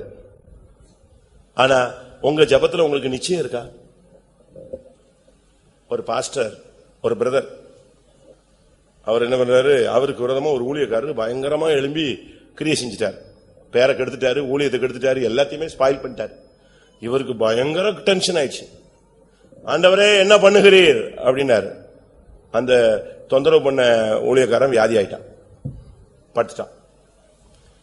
இவருக்கு மட்டும்தான் விஷயம் தெரியும். அவனை எடுத்துடணும், அவனை காலி பண்ணிடணும்னு ஜெபிச்சது யாருக்கு மட்டும்தான் தெரியும்? இவருக்கு மட்டும்தான் தெரியும். அந்த அந்த ஊழியக்காரர் ரொம்ப சீரியஸ் ஆகி இருக்கும்போது 2 பாஸ்டர்ஸ் போய் பயங்கரமா ஜெபிச்சாங்க. ஆண்டவரே இந்த ஊழியக்காரனுக்கு இறங்கணும். அந்த நேரத்தில் இந்த பிரதர் எங்க போறாரு? அந்த ரூமை கிராஸ் பண்ணி போறாரு. கிராஸ் பண்ணி போனோன்னு இவங்க, தம்பி தம்பி இங்க வா வா, நீ உட்கார்ந்து என்ன செய், ஜெபம் பண்ணு. யாருக்கு? இதே ஆளுக்கு. அவர் வந்து சொன்னாரா, என்னை ஜெபிக்க கூப்பிடுறீங்க, ஆனா நான் தானே அப்ளிகேஷனே போட்டிருக்கேன் அப்படின்னாரா. அவர் தான் பாஸ்டர் கேசி வர்கீஸ். அவர் சொன்னாரா, நான் ஏற்கனவே நான் தான் அப்ளிகேஷன் போட்டிருக்கேன், நீங்க 2 பேரும் ஜெபிச்சு பாருங்க, என் அப்ளிகேஷன் ஏற்றுக்கொள்ளப்படுதா இல்ல ரிஜெக்ட் ஆகுதான்னு பாத்துக்கிறேன். எப்படி இருக்கும்? நான் ஜெபிச்சா என் ஜெபத்தை கர்த்தர் கேட்கிறாரா இல்லையான்னு பாரு. அந்த வைராக்கியம் இருக்கணும் உங்களுக்கு. அதுக்காக யாரையாவது சாவடிக்கிறதுக்காக ஜெபிக்க சொல்லல. பக்கத்து வீட்டுக்காரன் சாவணும்னா சாக மாட்டான், உன்னையே சரிப்படுத்துறதுக்கு தானே அவனை வச்சிருக்காரு. ஆவிக்குரிய வாழ்க்கையில வந்துட்ட பிறகு நம்முடைய ஜெபத்துல நமக்கு ஒரு உறுதித்தன்மை தேவை. இவ்வளவு ஜெபம் பண்ண ஒரு மனுஷன் எசபேல் திடீர்னு வந்து உன்னை நான் கொன்றுவேன்னு சொன்ன உடனே என்ன செஞ்சிருக்கணும்? எசபேலே சாவாயாக அப்படின்னா எசபேல் நெஞ்சிருப்பா, சாம்பலாய் போயிருப்பா. அப்படித்தானே? இதே எலியா 50 பேர் அவனை பிடிக்கிறதுக்கு 2ஆம் ராஜாக்கள்ல முதல் அதிகாரத்துல வர்றாங்க, அக்கினி இறங்குவதாக அப்படின்னா உடனே நெஞ்சாச்சு 50 பேரும் சாம்பலா போயிட்டான். அடுத்த 50 பேர் வந்தான், அக்கினி இறங்குவதாக. எசபேலை பார்த்து சாவுன்னு சொல்லியிருந்தா செத்து போயிருப்பா. ஆனா மரண பயம் வந்து ஓடினான். ஓடி ஓடி ஓடி ஓடி கடைசியில ஓரேப் என்கிற பர்வத தண்டை வந்தான். அந்த பர்வதத்துக்கு வந்துட்டு என்ன பண்ணிட்டா, வந்த இடத்துல அங்க அப்படியே தேடி பார்த்தான், ஒரு கெபி இருந்துச்சு, டஞ்சன் மாதிரி, அதுக்குள்ள போய் உள்ள உட்காந்துட்டான். அப்பதான் ஆண்டவர் சொன்னாரு, நீ ஓரேப்புக்கு வந்தது கரெக்ட், ஆனா எங்க போய் உட்கார்ந்துட்ட? கெபிக்குள்ள போக கூடாது. எலியாவே உனக்கு இங்கே என்ன காரியம்? எனக்கு முன்னால பர்வதத்துல வந்து நில். திரும்பவும் சொல்றாரு 13ஆம் வசனம் 1 ராஜாக்கள் 19:13 மறுபடியும் சொல்றாரு, இங்கே உனக்கு என்ன காரியம்? நான் உன்னைய கொண்டு வந்தது ஓரேபுக்கு, ஆனா நீ போய் படுத்து கிடக்கிறது எங்க? கெபி. ஓரேப்னா என்ன? நான் 2-3 வசனம் சொல்றேன், டைம் இல்லாதனால. 1 யாத்திராகமம் 3ஆம் அதிகாரம் முதல் 2 வசனங்கள்ல பார்க்கும் பொழுது, ஓரேப் என்பது தேவனுடைய பர்வதம், சபை. 2வது, மோசே அந்த முச்செடி அக்கினியில பற்றி எரிகிறத, அவிந்து போகாமல் இருக்கிறத கண்ட தரிசனம் பெற்ற ஒரு இடம். 3வது, மோசேக்கு ஊழியத்தின் அழைப்பு கிடைத்த ஒரு இடம். இந்த ஓரேபுக்கும் வந்தது நல்லது, தப்பு கிடையாது. உன்னுடைய தரிசனத்துக்கும் உன்னுடைய அழைப்புக்கும் உன்னுடைய வெளிப்படுத்தலுக்கும் உன்னுடைய தேவனுடைய சத்தம் கேட்கிற தன்மைக்கும் தேவன் சந்திக்கிற இடத்துக்கும் வருவது தவறு அல்ல. 2வது, உபாகமம் 4ஆம் அதிகாரம் 15ஆம் வசனத்தின்படி தேவன் ஓரேபிலே ஜனங்களோடு பேசினார். கர்த்தர் பேசுகிற அனுபவம் உள்ள இடம்தான் ஓரேப். தேவன் உன்னை சந்திக்கிறது, உனக்கு தரிசனம் கொடுக்கிறது, உனக்கு அழைப்பு கொடுக்கிறது, உனக்கு வெளிப்படுத்தல் கொடுக்கிறது, தேவன் உன்னோடு பேசுகிறது, இதுதான் ஓரேபினுடைய அனுபவம். அடுத்ததாக யாத்திராகமம் 17:6 பாத்தீங்கன்னா தேவன் சொல்றார், நீ அங்கே வா, நான் அங்கே நிற்பேன், உன்னை சந்திப்பேன், நான் அந்த இடத்துல உன்னுடைய தாகத்தை தீர்ப்பேன், அந்த கண்மலை அடி, பேசு, உனக்கு தண்ணீர் வரும். தேவன் உன்னுடைய தாகத்தை, உன்னுடைய ஜெபத்தை, உன்னுடைய விண்ணப்பத்தை, உன்னுடைய வேண்டுதலை கேட்டு உனக்கு சுகம், பலன், விடுதலை, ஆரோக்கியம், ஐஸ்வர்யம் எல்லாம் உனக்கு தந்த இடம் தான் இந்த ஓரேப். அந்த இடத்துக்கு நீ வந்தது தவறு கிடையாது. அடுத்ததாக யாத்திராகமம் 33:6 பாத்தீங்கன்னா, இந்த ஓரேபில் வந்த பொழுது ஜனங்கள் தங்கள் நகைகளை எல்லாம் கலட்டி தூக்கி எறிந்தார்கள். நகையை கலற்றின ஒரு இடம், ரட்சிப்பு பெற்றுக்கொண்ட ஒரு இடம், தேவனுக்காக உன்னை பிரதிஷ்டை பண்ணின ஒரு இடம், உன்னை வெறுமையாக்கின ஒரு இடம், விரும்பத்தகாத ஒரு ரூபத்துக்கு உன்னை ஒப்பு கொடுத்த ஒரு இடம், ஒரு அடிமையின் சாயலுக்கு உன்னை ஒப்பு கொடுத்த ஒரு இடம், உன் நகையெல்லாம் கலற்றின இடம். இதுவும் நல்லது. உபாகமம் 18:16 படி ஓரேபிலே சபை கூடினார்கள். சபை கூடி தேவனை துதிப்பது, ஆராதிப்பது மிகவும் நல்லது. ஏனென்றால் சபை கூடுதலை விட்டுவிடுகிறவன் சபிக்கப்பட்டவன் என்று சொல்லப்பட்டிருக்கிறது. உபாகமம் 5:2 படி தேவன் உன்னோடு உடன்படிக்கை பண்ணும் இடம் ஓரேப். இந்த இடத்துக்கு வந்ததை பத்தி ஆண்டவர் துக்கப்படவே இல்லை. அவன்கிட்ட சொல்லிதான் அனுப்புறார், நீ பண்ண வேண்டிய பிரயாணம் வெகு தூரம், இந்த அப்பத்தையும் இந்த இறைச்சியும் சாப்பிடு, நீ போய் ஓரேபுல சேரு, நான் அங்க வந்து உன்னை சந்திக்கிறேன். இவன் வந்துட்டான். இங்க இருக்கிற எல்லாருமே ஓரேபுக்கு வந்தவர்கள் நான் விசுவாசிக்கிறேன். நகையை கழத்திட்டீங்க, மீசை எடுத்துட்டீங்க, சபை கூடுதல ஒழுங்கா வந்துடுறீங்க, ஆண்டவர் உங்களோடு பேசுறார், உங்களுக்கு அழைப்பு கொடுக்கிறார், உனக்கு தரிசனம் கொடுக்கிறார், இந்த சபைக்குள்ள வந்த பிறகு உன் தாகங்கள் தீர்க்கப்படுகிறது, நல்லது. ஆனா இங்க வந்த பிறகு ஆண்டவர் கேட்கிறாரு, நீ ஏன் கெபிக்குள்ள போய் உட்கார்ந்து இருக்கிற? சபைக்குள்ள வந்துட்டு இல்ல, சத்தியத்துக்குள்ள வந்தாச்சு இல்லையா? இந்த உபதேசத்துக்குள்ள வந்த பிறகு நீ ஏன் கெபிக்குள்ள போற? கெபி என்பது என்ன? லோத்து தன்னுடைய பிள்ளைகளோடு கெபிக்குள் போனான். என்ன நடந்தது? பாவம் சம்பவித்தது. அதுதான் வாழ்வின் தோல்வி. ஆதியாகமம் 19:30 பார்க்கும் பொழுது லோத்து அந்த சோவாரிலே போய் அங்கே தங்காமல், ஆண்டவர்கிட்ட கேட்டா அந்த சோவார்ல போய் இருக்கிறேன், சரி அங்கேயாவது போ, எப்படியா வெளியே போன்னு சொல்லி அனுப்பிவிட்டார். அவன் அங்கேயும் இல்லாம அங்க போய் என்ன செஞ்சான்? ஒரு கெபில போய் தங்கி தவறான பழக்க வழக்கங்களில தன்னுடைய வாழ்வை இழந்து சந்ததியை, சபிக்கப்பட்ட ஒரு சந்ததியை பெற்றெடுத்தான். மோவாப், அம்மோன். 10 தலைமுறை தோறும் என்ன செய்யக்கூடாது? அவங்க சபைக்குள்ளேயே கால் எடுத்து வைக்க கூடாதுன்னு கர்த்தர் கட்டளையிட்ட சந்ததிகள். இதுக்கு காரணம் அந்த கெபிதான். சபைக்குள்ள வந்துட்ட பிறகு மறுபடியும் மாம்சீகத்துல நீ விழுந்த, உன் பாடு ரொம்ப கஷ்டம், உன் நிலவரம் ரொம்ப மோசமா போயிடும். சபைக்குள்ள வந்ததே உன்னை ஒரு அடைக்கலப்பட்டின மாதிரி தான். பிசாசு உன்னை சாப்பிட்டு தூக்கி எறியதுக்கு ட்ரை பண்ணான். ஆனா கர்த்தர் உன்னை நெஞ்சிட்டாரு, அடைக்கலப்பட்டின மாதிரி இங்க தப்பி கொண்டு வந்துட்டாரு. நானே சமீபத்தில் ஒரு கன்வென்ஷன் போனேன். ஒரு வயசான ஐயா வந்தாரு. என்னன்னு கேட்டேன்.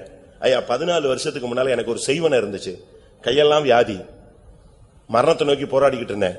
ஆனா இந்த சபைக்குள்ள வந்துட்ட பிறகு, சத்தியத்துக்கு ஒப்பு கொடுத்த பிறகு அந்த வியாதி என்ன நினைச்சிருச்சு, என்னை விட்டு போயிடுச்சு, அந்த செய்வனையும் நீங்கிடுச்சு. இப்ப கொஞ்ச நாளா நான் இந்த ஜெபத்துக்கு வர்றது, இந்த உபவாசம் எடுக்கிறது, இந்த ஊழியக்காரங்கெல்லாம் மாறி மாறி வராங்களா, ஒரு சிலர் என்னை ஏத்துக்கிறாங்க, ஒரு சிலருக்கு ரொம்ப நெருங்கி வர்றதில்ல. இதுல நான் கொஞ்சம் ஸ்லோ ப்ராசஸ் ஆயிட்டேன். சரி, இப்ப என்ன? இந்த வியாதி வந்துருச்சு. வயசானவர், எத்தனை வருஷம்? 14 வருஷம். 14 வருஷத்துக்கு பிறகு அதே வியாதி என்ன செய்யுது? டச் பண்ணுது. சரின்னு நான் ஜெபிச்சேன். ஜெபிச்ச உடனே அந்த ஆவி வந்துருச்சு. இவர் அபிஷேகம் பெற்ற ஆள் தான். ஒரு மாதிரி ஆடினாரு. இவர் என்ன புதுசா ஆடுறாரேன்னு யோசிச்சேன். நீ யாருன்னு? நான் தான் 14 வருஷத்துக்கு முன்னால உள்ள ஆள். டைம் கிடைச்சது வந்தேன். இப்ப திரும்பவும் அவன்கிட்ட வந்துட்டானே. அவனை கொல்றதுக்கு தான் நான் வெயிட் பண்ணிக்கிட்டே இருந்தேன். 14 வருஷமா இவனை டச் பண்ணவே முடியல என்னால. ஆனா இப்ப இவன் இடம் கொடுத்துட்டான். நான் திரும்ப இணைஞ்சிருக்கேன், என்னுடைய வேலையை நிறைவேற்ற வந்தேன்னு சொல்லிச்சு. எப்படி இருக்குன்னு யோசிச்சு பாருங்க. உன்னை இங்க சபைக்குள்ள கொண்டு வந்தது, ஓரைப்புக்குள்ள கொண்டு வந்தது உன்னை உயிரோட வைக்கிறதுக்கு தான். உன்னை சீயோனாய் எருசலேமாய் மாற்றி கொண்டு போய் சேர்க்கிறதுக்கு தான். உன்னுடைய உருமாற்றி உன்னை ஒரு மறுரூபத்துக்குள்ள கொண்டு போகணும் தான் கர்த்தர் உன்னை கொண்டு வந்தார். ஆனா அதை விட்டுட்டு நீ இங்க வந்துட்ட பிறகு மறுபடியும் லோத்த மாதிரி எங்க போக கூடாது? சான்ஸ் கொடுத்துக்கிட்டே இருப்பாரு. மனம் திரும்ப நான் அவளுக்கு தவணை கொடுத்தேன் கர்த்தர் சொல்றார். உனக்கு கொடுத்த தவணை ஒருவேளை இந்த கூட்டத்தோட கூட முடிவடையலாம். கவனமா இருக்கணும். வெளிப்படுத்தல சொல்லி இருக்கிறது, அவள் மனம் திரும்பும்படியாக நான் தவணை கொடுத்தேன், ஆனால் அவளோ மனம் திரும்பவில்லை. ஆனபடினால் நான் அவளை கட்டில் கிடையாக்கி அவளுடைய ஓட்டத்தை முடிப்பேன்னு சொன்னார். அப்படி வந்துடாதீங்க தயவு செய்து யாரும். இன்னைக்கு கர்த்தர் உன்னோடு பேசுறார். நீ வந்தது சரி, ஏன் நீ ஓரைப்புல வந்துட்ட பிறகு கெபிக்குள்ள போகிற? சங்கீதம் 10ஆம் சங்கீதம் 9ஆம் வசனத்தை பார்க்கும் பொழுது, கெபிக்குள் சிங்கம் இருக்கிறது. நம்ம ஆளுங்க போய் சிங்கம் வந்து இப்போ யாரையும் விரட்டி போய் பிடிக்கிறது இல்ல. நம்ம ஆள் தான் போய் எங்க போய் விழுறான்? சிங்க கெபியில போய் விழுறான். அதான் பிரச்சனை. ஒரு காலத்துல சிங்கம் எவனை விழுங்கலாமோ என்று வகை தேடி சுற்றி திரிஞ்சு வந்துச்சுங்க, அது கரெக்ட். ஆனா இப்ப நம்ம ஆளுங்க, நான் ஞானசானம் பெற்று அபிஷேகம் பெற்று சபைக்குள்ள இருந்துட்டு இப்ப இவங்க யாரையும் அது விழுங்குறது இல்ல. இவனே போய் எங்க போய் விழுறான்? எங்க போய் விழுறான்? சிங்கத்தின் வாயில போய் இவன் தான் சிக்கிறான். ஒரு இடத்துல பிசாசு உட்கார்ந்து அழுதுகிட்டு இருந்துச்சான். ஒருத்தன் போய் கேட்டானா, பிசாசு நீ எப்பவுமே ரொம்ப இன்ட்ரெஸ்டா ரொம்ப பிஸியா இருக்கிறாளாச்ச, இன்னைக்கு உட்கார்ந்து அழுகுறியேன்னு. அப்ப அவன் சொன்னானா, இந்த பெந்தேகோஸ்காரன் என்னெல்லாமோ பண்றாங்க, எல்லாத்தையும் பண்ணிட்டு என் மேல பழிய போடுறான். அதான் துக்கமா இருக்கு. நான் ஒண்ணுமே பண்ணல, நான் சும்மா எனக்குன்னு ஒரு கூட்டம் ஜனங்கள் இருக்காங்க, நான் அவங்கள வச்சுக்கிட்டு நான் என் வண்டியை ஓட்டிக்கிட்டு இருக்கிறேன். ஆனா இவன் பண்றதெல்லாம் பண்ணிட்டு கடைசியில யார் பேர போடுறான்? ஏன் இப்படி பண்ண? சாத்தான் செஞ்சுட்டான். அவன் சொல்றான் நான் பண்ணவே இல்லை. யார் தான் செஞ்சா? அவன் ஆண்டோட கையில தானே இருக்கிறான். நான் எப்படி அப்ப அவனை தொட்டு அவனை ஒன்னும் பண்ண முடியாத? அவன் தான் பண்றான். அவன் பண்ணிட்டு கடைசியில பழி யார் மேல வருது? நீங்களா என்ன பண்றீங்க? இல்ல பழியை நாங்களே ஏற்றுக்கொள்றோம் சொல்றீங்களா? நீயே போய் சிங்கத்தின் வாயில விழுந்தா யார் உன்னை விடுதலை ஆக்க முடியும்? நீயே போய் பிரச்சனைகள்ல, போராட்டங்கள்ல, விழுகைகள்ல, பாவங்கள்ல, தோல்விகள்ல நீயே போய் விழுந்துட்டா உன் வாழ்க்கை என்ன ஆகிறது? எசேக்கியேல் 33:27 கெபிக்குள்ளே கெபியில் போன பொழுது கொள்ளை நோய் பிடித்துக் கொண்டது. இன்னைக்கு நாமே போய் வியாதி சிக்கல்களுக்குள்ள சிக்கி கிடக்கிறோம். இன்னைக்கு கர்த்தர் நம்ம வெளியே கொண்டு வர்றதுக்காக அவன்கிட்ட பேசினார். வா, வெளியே வா, வெளியே வா, வெளியே வந்து நில்லு அப்படின்னா இவன் சொல்றான், நான் பக்தி வைராக்கியமா இருந்தேன், நான் அப்படி இருந்தேன், இப்படி இருந்தேன், அதை செஞ்சேன், இதை செஞ்சேன், நான் என் பிதாக்களை பார்க்கல நல்லவன் அல்ல, நான் வந்து தனியா மாட்டிக்கிட்டேன், என்னை எப்படி பண்ணு, இப்படி பண்றாங்க, அப்படி பண்றாங்க. அவர் சொன்னாரு, இந்த பாட்டெல்லாம் நிப்பாட்டு. ஊழியக்காரன் சரியில்லை, விசுவாசி சரியில்லை, புருஷன் எனக்கு கட்டி வச்ச புருஷன் சரியில்லை, என் கட்டி வச்ச மனைவி 20 வருஷத்துக்கு பிறகு இந்த பழைய பாட்டை பாடினா எப்படி இருக்கும்? கல்யாணம் கட்டி பிள்ளைகள் பத்தி பிள்ளைகளுக்கெல்லாம் கல்யாணம் கட்டியாச்சு, இப்போ வந்துட்டு என் மனைவி சரியில்லை, அவளை தள்ள கட்டினதுல இருந்தா எனக்கு பிரச்சனைங்க. இந்த பாட்டெல்லாம் பாடுற டைம் முடிஞ்சு போச்சு. இருக்கிறத வச்சு நீ வண்டி ஓட்டி எங்க போய் சேரணும்? சீயோனுக்கு எருசலேமுக்கும் போய் சேரணும். இப்ப வந்து நீ யார குறை சொல்லியும் பிரயோஜனம் கிடையாது.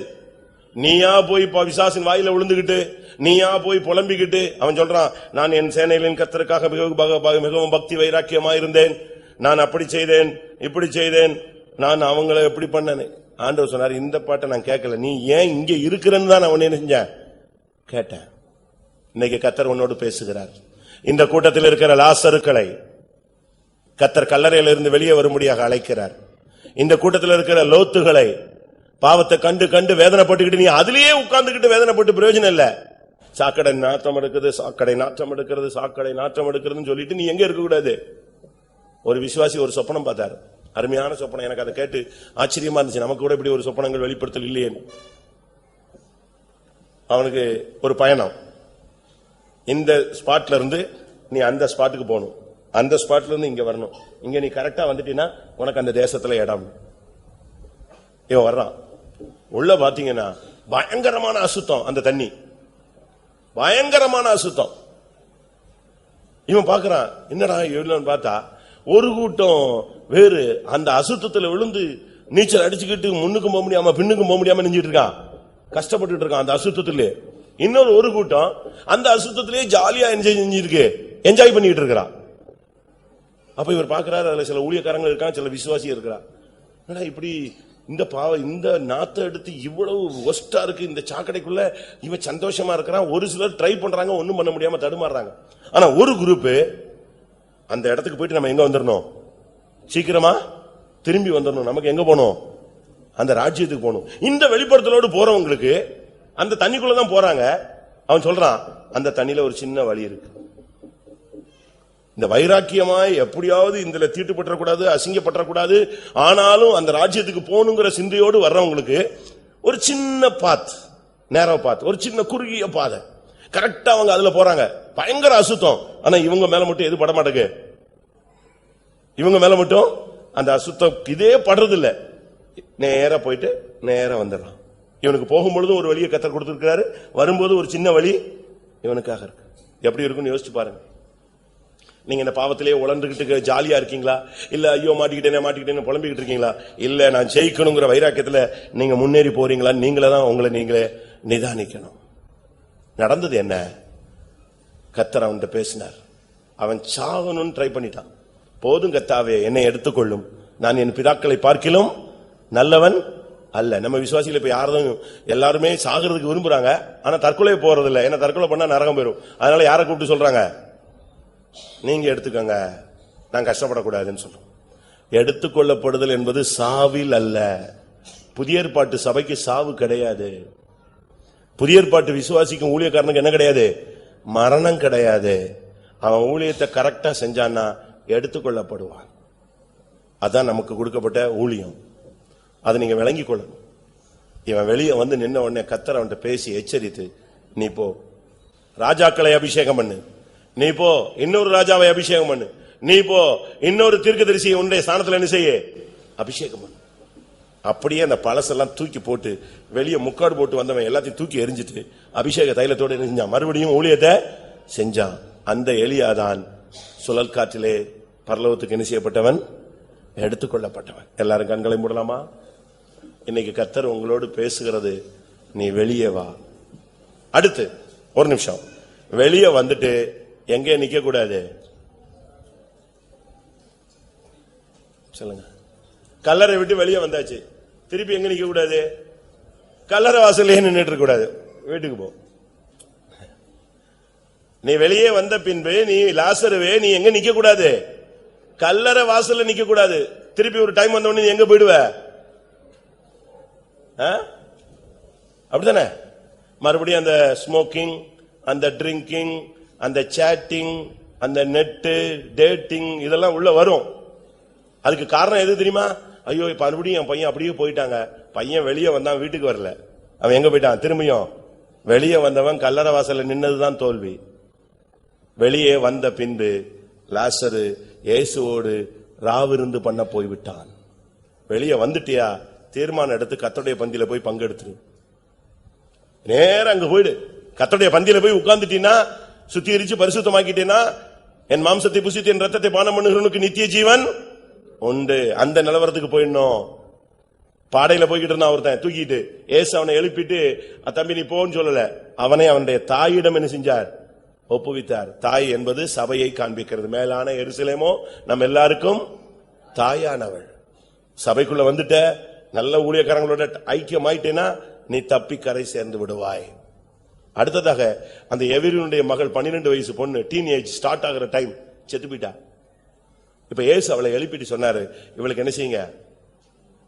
ஆகாரம் கொடுங்க, நல்ல உபதேசத்துக்கு கீழ்ப்படிங்க, நல்ல பலமான ஆகாரம் சாப்பிடுங்க, நல்ல சத்தியத்தை கேளுங்க, புஷ்டியாகி நீங்க கர்த்தருடைய வெளிச்சமாய்.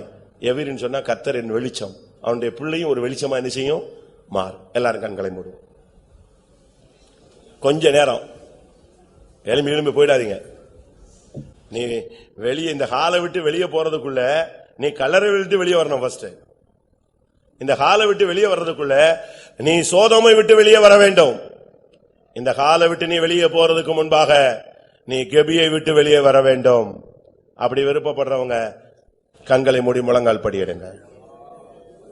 நமக்கு டைம் ரொம்ப ஷார்ட் டைம். நாங்க இந்தியால ஆந்திராவுக்கு போனோம்னா நாங்க பாட்டுக்கு பிரசங்கம் பண்ணுவோங்க. இதே மாதிரி பஸ் இல்ல அப்படி இப்படிலாம் நிக்க மாட்டோம். நான் 3வது நாள் பிரசங்கத்துக்கு போனேன். அங்க உள்ள பாஸ்டர் சொன்னாரு, நீங்க எங்களுக்கு 3 லாங்குவேஜ் வேணும்னாரு. நான் சொன்னேன், என் மெசேஜுக்கு 3 லாங்குவேஜ் போட்டா எனக்கு டைம் கிடையாது, நீங்க 7:30 இருந்து 10:30 வரைக்கும் பேசுங்கன்ட்டாரு. எவ்வளவு நேரம்? 7:30க்கு ஸ்டார்ட் பண்ணி எத்தனை மணிக்கு முடிக்க சொல்றாரு? 10:30க்கு. சரி அப்படின்னா நான் பேசுறேன்னு சொல்லிட்டு 7:30க்கு ஸ்டார்ட் பண்ணி எப்ப முடிச்சேன்?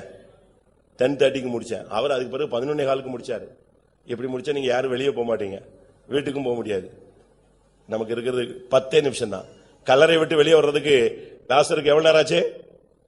லாசருவே வெளியே வா, அந்த வார்த்தை அவனை அப்படியே கைய கால கட்டிருந்தவனை தூக்கி கொண்டு வந்து கல்லறை வாசல்ல நிப்பாட்டிடுச்சு. பரத்துல இருந்து இப்போ ஒரு வார்த்தை, ஒரே செகண்ட்ல நீ வெளியே வரலாம். அப்படி விசுவாசிக்கிறவங்க கண்களை மூடுங்கள், நெடுமுழங்கால் போடுங்கள். 3 காரியத்தை கர்த்தர் உனக்கு முன்பாக வைத்திருக்கிறார். நீ லாசருவா இருந்தால் கல்லறை விட்டு வெளியே வா. நீ லோத்தா இருந்தால் நீ சோதோமை விட்டு வெளியே வா. தேவனுடைய மனுஷனாகிய எலியாவா இருந்தால் கெபியை விட்டு வெளியே வா. கர்த்தர் உனக்கு ஒரு அபிஷேகம் கொடுக்க போகிறார். ஒரு மரணத்துக்கு எதுவான வல்லமை அல்ல, நீ எடுத்துக்கொள்ளப்பட வேண்டியவன்.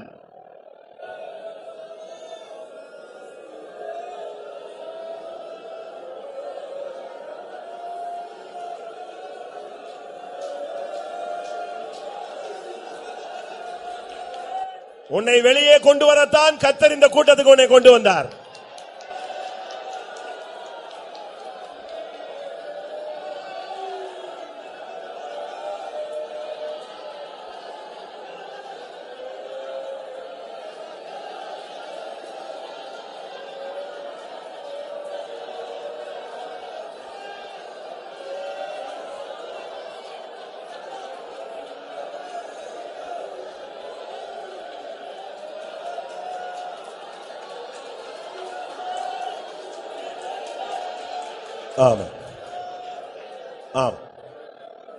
கர்த்தர் என்னோடு பேசினார்னு சொல்றவங்க மட்டும் கண்களை மூடி கைகளை வைத்துங்க.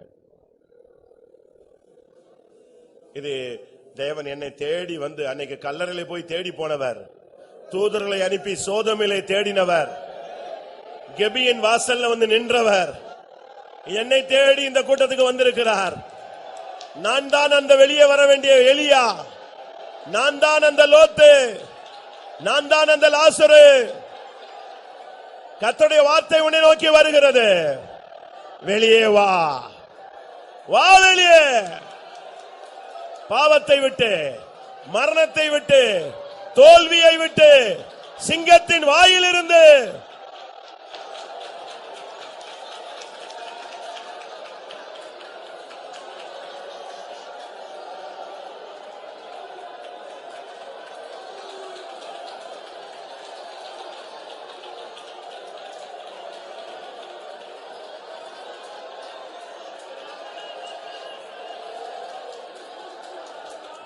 ஹல்லேலூயா, ஹல்லேலூயா, ஹல்லேலூயா.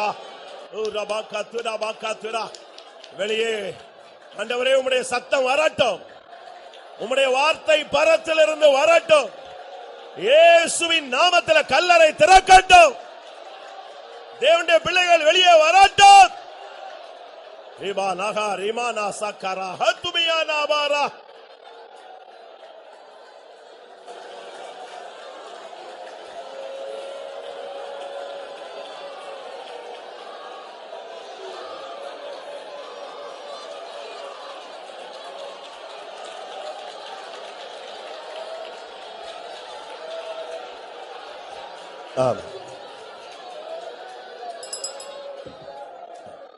ஆண்டவரே, நான் கட்டப்பட்ட நிலவரத்தில், நாரி போன நிலவரத்தில், நிர்பந்தமான நிலவரத்தில் ஒரு நாள் அல்ல பல நாட்களாய் நான் கல்லறையின் வாழ்வில் இருக்கிறேன்.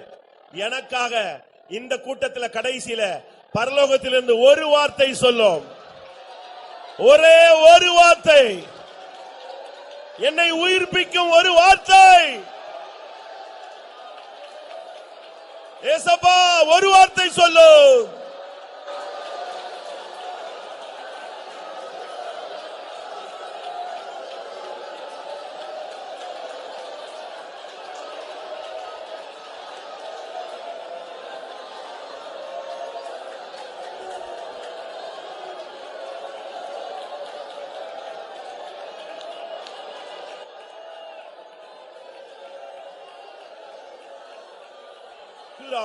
ரிபானா ஹாரானியா ராபானா.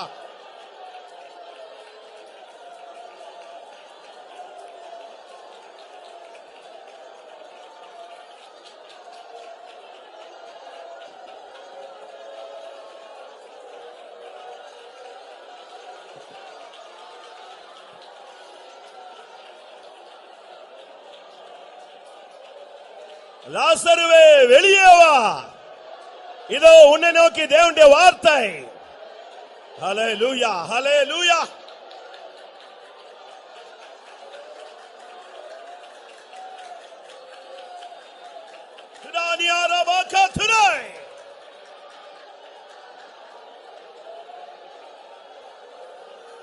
ஆமா, ஆமா. ஒரு வார்த்தை கர்த்தர் சொன்னால் எனக்கு சுகம் கிடைக்கும், எனக்கு விடுதலை கிடைக்கும், எனக்கு ஜெயம் கிடைக்கும். எத்தனை பேர் விசுவாசிக்கிறீங்க? ஒரே ஒரு வார்த்தை.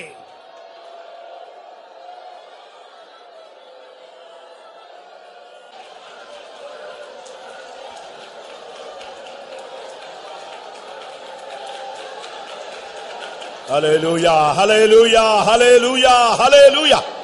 ஆமென். எனக்கு பிரசங்க கேட்டது நல்லா இருக்கு, கர்த்தர் பேசின வார்த்தைகள் எல்லாம் கரெக்ட் தான். ஆனா உண்மையான லோத்தை போல என்னால வெளியே வர முடியல. இன்னும் சில பழக்க வழக்கங்கள், சில பிடிகள், சில தேவனுக்கு பிரியமில்லாத தன்மைகள் என்னோடு வருஷ கணக்கா போராடிட்டு இருக்கு. என்னால அதை விடவும் முடியல. விடணும்னு ஆசை இருக்கு. நான் பயங்கர போராட்டத்தில் இருக்கிறேன்னு சொல்றவங்க தயவு செய்து கைகளை உயர்த்துங்கள். அன்றைக்கு லோத்தின் கையை பிடித்தவர், அவன் மனைவி பிள்ளைகளுடைய கையை பிடித்தவர், இதோ இப்பொழுது உன் கையை பிடித்து அவரே வெளியே கொண்டு வருகிறார்.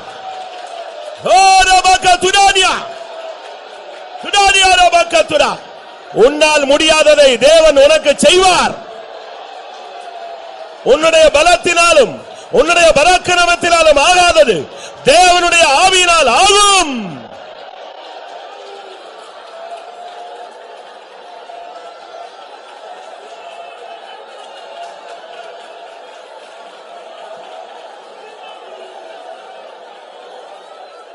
ஆமா, ஆமா. எத்தனை பேர் விசுவாசிக்கிறீங்க? உன்னால, உன் மனைவியால, உன் பிள்ளைகளால முடியல, கரெக்ட், ஒத்துக்கொள்றேன். ஆனா உன் கையை உயர்த்து. அன்னைக்கு தேவ தூதர்கள் அவன் கையையும் அவன் மனைவி பிள்ளைகளுடைய கையையும் பிடித்தவர். உன் வாலிப மகனுடைய கையை கத்தர் பிடிக்கட்டும். உன் வாலிப பெண்ணுடைய கையை கத்தர் பிடிக்கட்டும். ஏன் உன் கையை தெய்வம் பிடிக்கட்டுமே.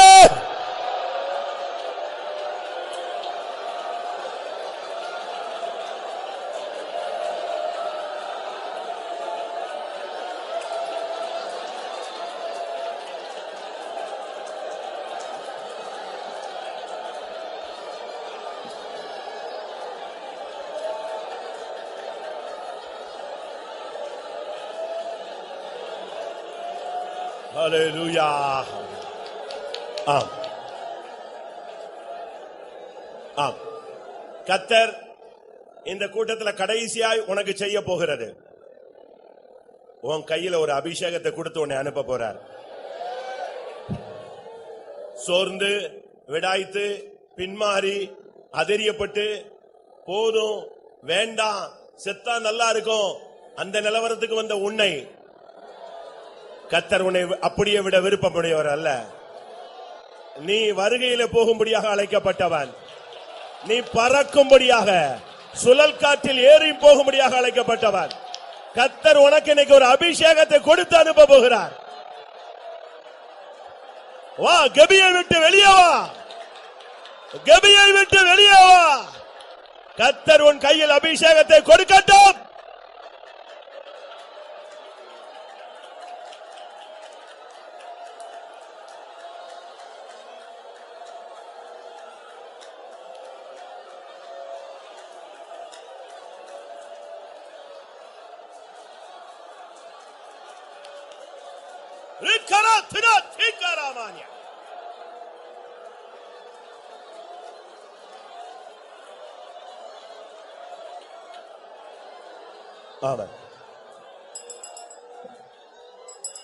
ஆமென். பிரியமானவர்களே, ஒரு நிமிஷம். நீங்க ஊழியக்காரங்களோ விசுவாசிகளோ எந்த தடையும் கிடையாது. எல்லாரும் கண்ண மூடி முழங்கால் போடுங்க. கர்த்தாவே, எனக்கு ஒரு அபிஷேகம் தந்தால் நான் பின்மாறி போக மாட்டேன். பறந்து போகிற அபிஷேகத்தை எனக்கு தந்தா நான் இனிமே தோல்வி அடைய மாட்டேன். எலியாவுக்கு கொடுத்த அந்த அபிஷேகம் எனக்கு இப்ப தாங்க. உம்மிடத்தில் வருவரை நான் ஜெயமாய் ஓடிக்கொண்டே இருக்க வேண்டும்.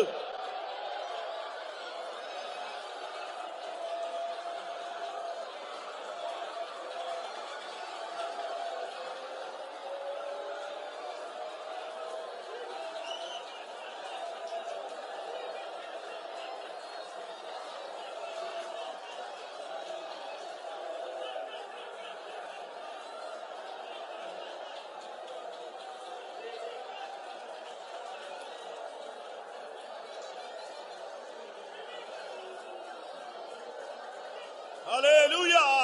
Rakaravana. Idayla bakarahan.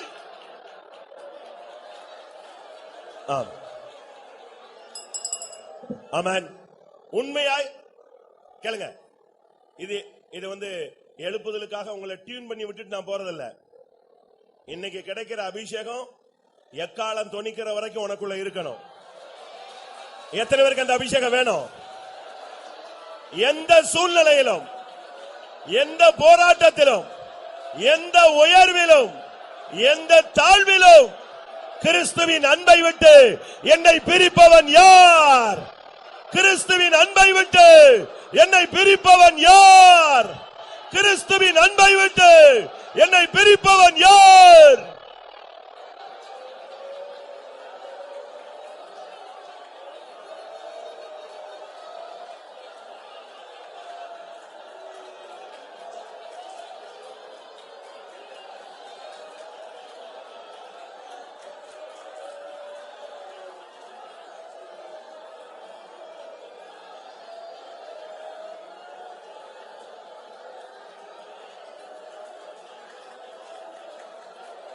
ஹல்லேலூயா ஹல்லேலூயா. ஆமா ஆமா. நீங்கள் வாலிபர்களாக இருக்கலாம், நீங்கள் பெற்றோர்களாக இருக்கலாம், நீங்கள் ஊழியர்களாக இருக்கலாம். ஆனா கர்த்தர் இன்னைக்கு ஒரு முத்திரையை உன்மேல் போட போகிறார். அந்த முத்திரை இருக்கும் வரை உன்னை ஒரு வல்லமையை சேதப்படுத்தாது. அந்த முத்திரை இருக்கும் பொழுது எக்காலம் உனக்கு கேட்கும், எக்காலம் உனக்கு கேட்கும்.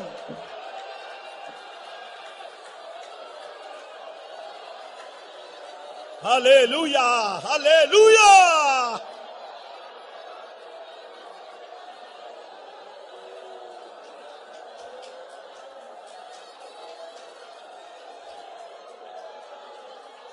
ஆமா ஆமா.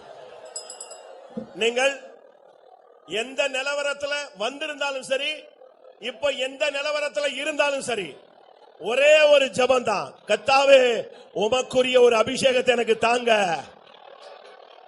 எனக்கு ஒரு அபிஷேகம் தாங்க. இந்த அபிஷேகத்தோடயே நான் உம்மை வந்து பார்க்க வேண்டும். அல்லேலூயா. ஓகரபகதுரபானியா. ஓ காட்.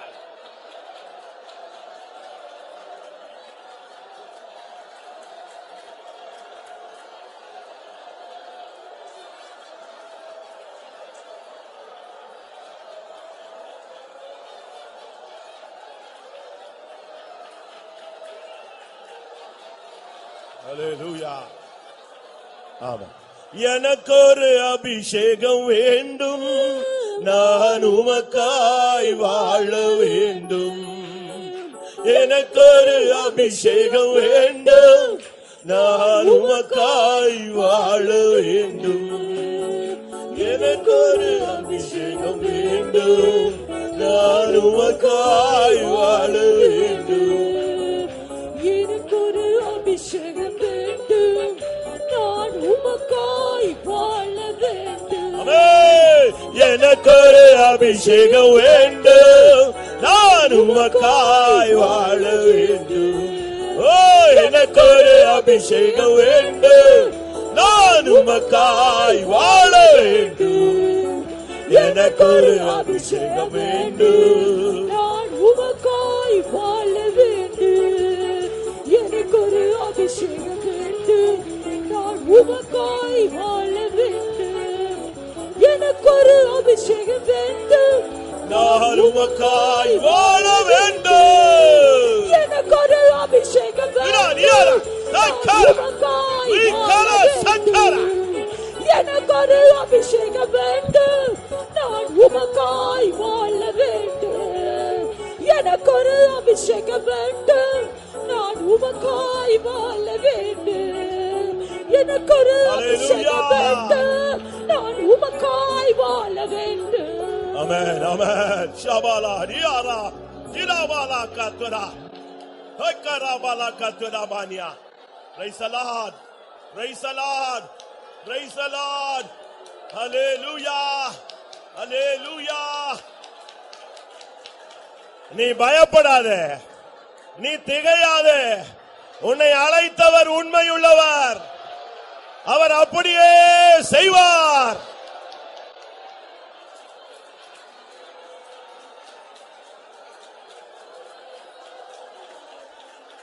ஆமா ஆமா. உனக்கு தீங்கு செய்யும்படியாக ஒரு வல்லமை பல வருடங்களாக போராடி கொண்டிருந்தது. இப்பொழுது அந்த வல்லமையை கர்த்தர் நியாயம் தீர்த்திருக்கிறார். இனி அந்த வல்லமை உன் பின்னால் வர முடியாது. ஹல்லேலூயா. நீ அபிஷேகம் பண்ணப்பட்டவன், அபிஷேகம் பண்ணப்பட்டவள். எனக்கு ஒரு அபிஷேகம் வேண்டும், நான் உமக்காய் வாழ வேண்டும். ஆமென். எனக்கு ஒரு அபிஷேகம் வேண்டும், நான் உமக்காய் வாழ வேண்டும். எனக்கு ஒரு அபிஷேகம் வேண்டும், நான் உமக்காய். இயேசுவா, எனக்கு ஒரு அபிஷேகம் வேண்டும், நான் உமக்காய் வாழ வேண்டும். எனக்கு ஒரு அபிஷேகம் வேண்டும், நான் உமக்காய் வாழ வேண்டும். எனக்கு ஒரு அபிஷேகம் வேண்டும், நான் உமக்காய் வாழ வேண்டும். எனக்கு ஒரு அபிஷேகம் வேண்டும். நான் உமக்காய் வாழ வேண்டும். எனக்கு ஒரு அபிஷேகம் வேண்டும். நான் உமக்காய் வாழ வேண்டும். எனக்கு ஒரு அபிஷேகம் வேண்டும். நான் உமக்காய் வாழ வேண்டும். எனக்கு ஒரு அபிஷேகம் வேண்டும். நான் உமக்காய் வாழ வேண்டும். எனக்கு ஒரு அபிஷேகம் வேண்டும். நான் உமக்காய் வாழ வேண்டும். எனக்கு ஒரு அபிஷேகம் வேண்டும். நான் உமக்காய் வாழ வேண்டும். எனக்கு ஒரு அபிஷேகம் வேண்டும். நான் உமக்காய் வாழ வேண்டும். எனக்கு ஒரு அபிஷேகம் வேண்டும். நான் உமக்காய் வாழ வேண்டும். எனக்கு ஒரு அபிஷேகம் வேண்டும். நான் உமக்காய் வாழ வேண்டும். எனக்கு ஒரு அபிஷேகம் வேண்டும். நான் உமக்காய் வாழ வேண்டும். எனக்கு ஒரு அபிஷேகம் வேண்டும். நான் உமக்காய் வாழ வேண்டும். எனக்கு ஒரு அபிஷேகம் வேண்டும். நான் உமக்காய் வாழ வேண்டும். எனக்கு ஒரு அபிஷேகம் வேண்டும். நான் உமக்காய் வாழ வேண்டும். எனக்கு ஒரு அபிஷேகம் வேண்டும். நான் உமக்காய் வாழ வேண்டும். எனக்கு ஒரு அபிஷேகம் வேண்டும். நான் உமக்காய் வாழ வேண்டும்.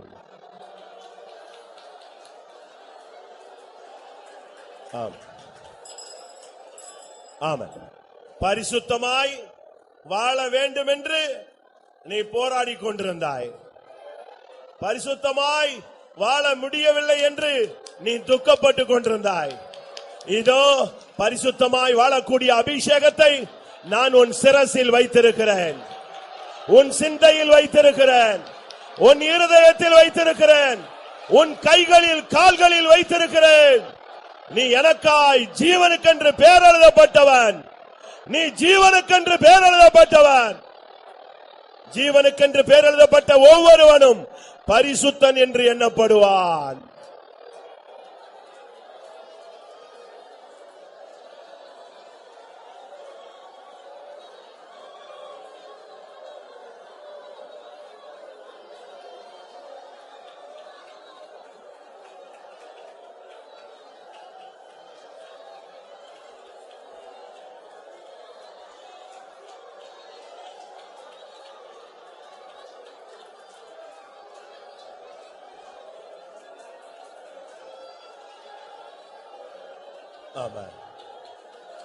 எப்போ எப்போ வருவார் என்று ஏங்குதே உள்ளம்.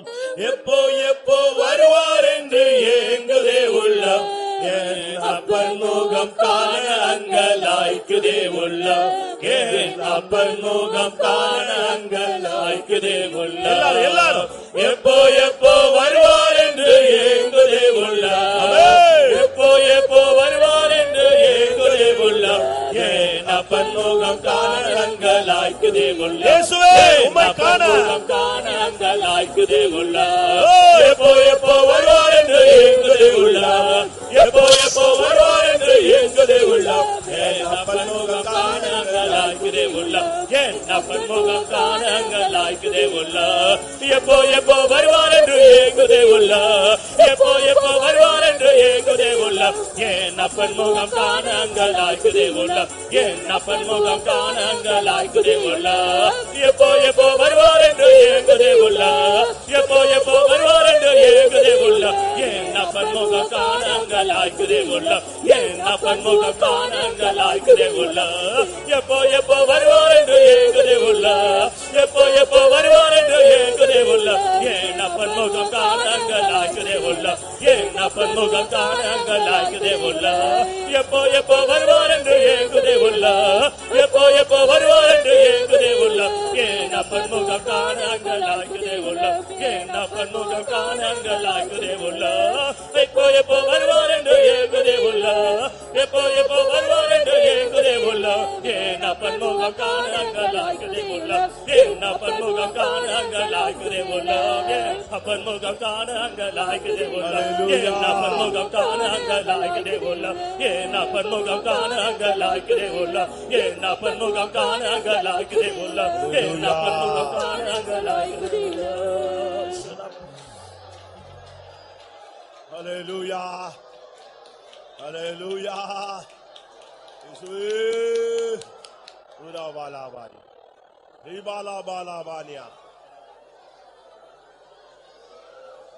கர்த்தர் உன்னை வெளியே கொண்டு வந்து விட்டார். கர்த்தர் உன்னை முத்தரித்து விட்டார். கர்த்தர் உன்னை அபிஷேகித்து விட்டார். பெரிய பர்வதமே நீ எம்மாத்திரம், செருபாபேலுக்கு முன்பாக நீ சமபூமியாவாய். உனக்கு முன்பாக எந்த வல்லமையும் நிற்க முடியாது. உனக்கு முன்பாக ஒருவனும் எதிர்த்து நிற்பதில்லை. ஹல்லேலூயா.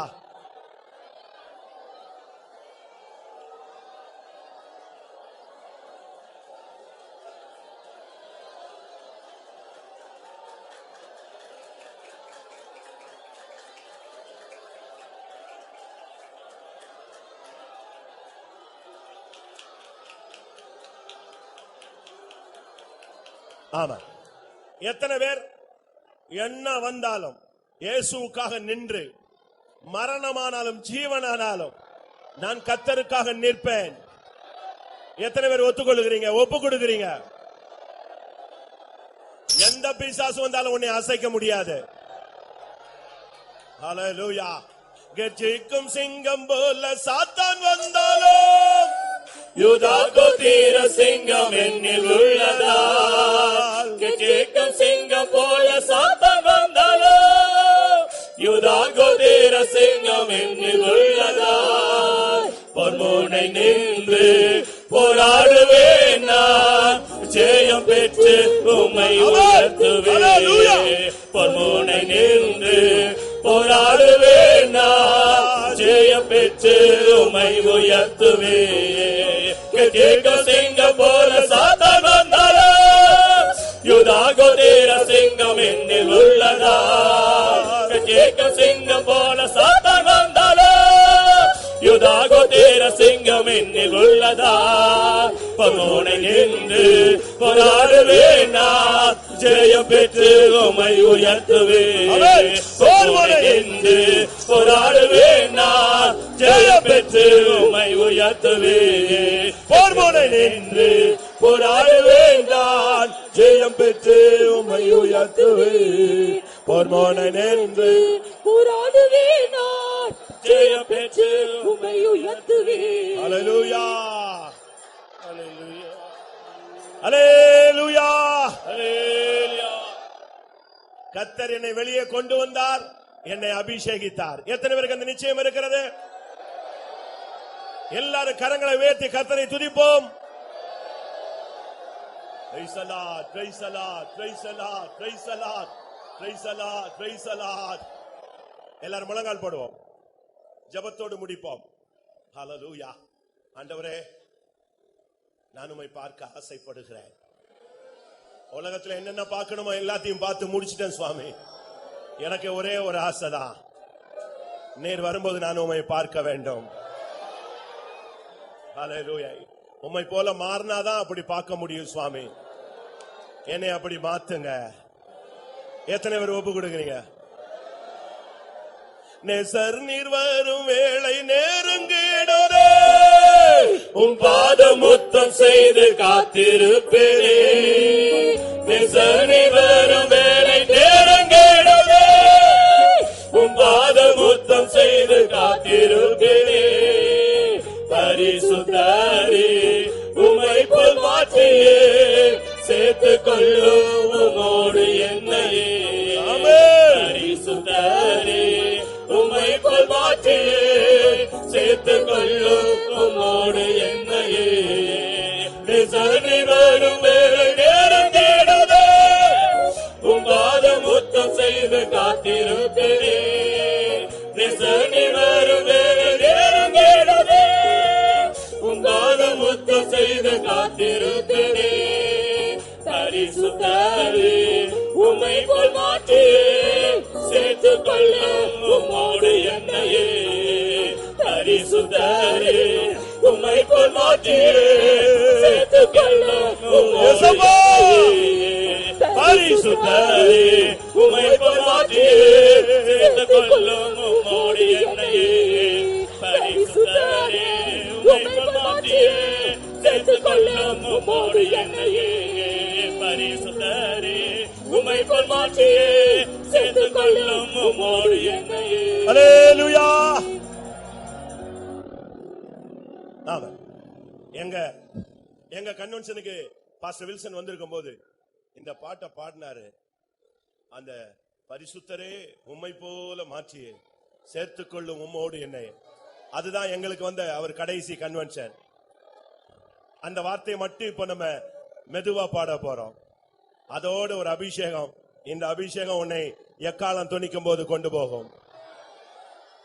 பரிசுத்தரே உம்மை போல் மாற்றியே சேர்த்துக் கொள்ளும் உம்மோடு என்னையே பரிசுத்தரே உம்மை போல் மாற்றியே சேர்த்துக் கொள்ளும் உம்மோடு என்னையே பரிசுத்தரே உம்மை போல் மாற்றியே சேர்த்துக் கொள்ளும் உம்மோடு என்னையே பரிசுத்தரே உம்மை போல் மாற்றியே சேர்த்துக் கொள்ளும் உம்மோடு என்னையே பரிசுத்தரே உம்மை போல் மாற்றியே சேர்த்துக் கொள்ளும் உம்மோடு என்னையே பரிசுத்தரே உம்மை போல் மாற்றியே சேர்த்துக் கொள்ளும் உம்மோடு என்னையே பரிசுத்தரே உம்மை போல் மாற்றியே சேர்த்துக் கொள்ளும் உம்மோடு என்னையே.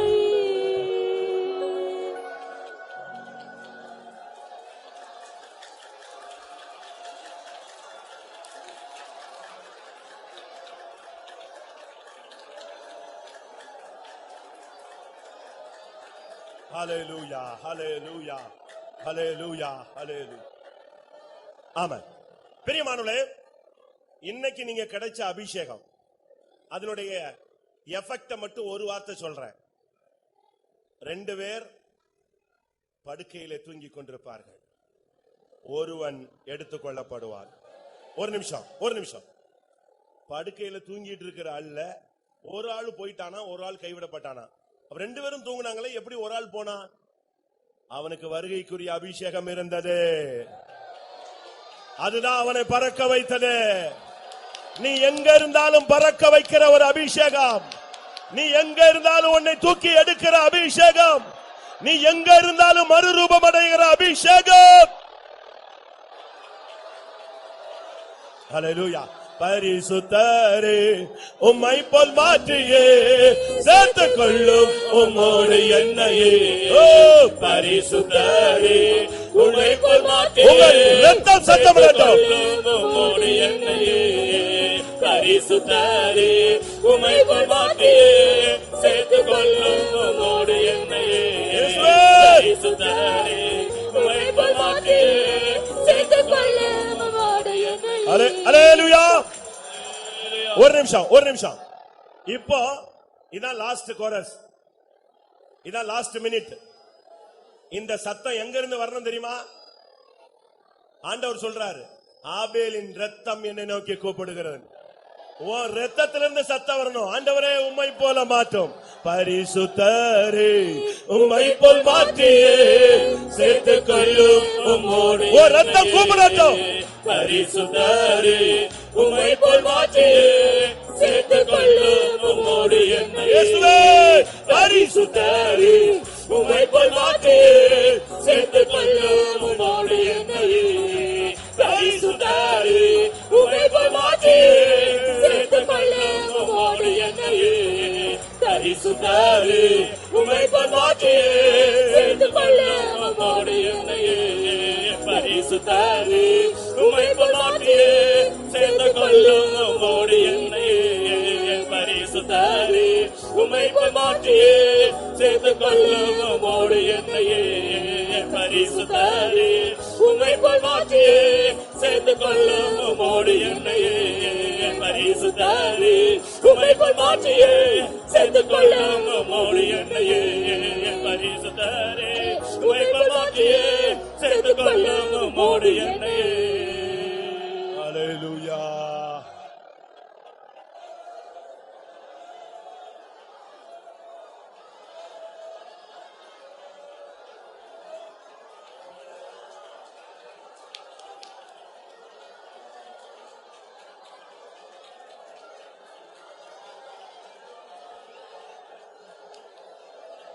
ஆமென்.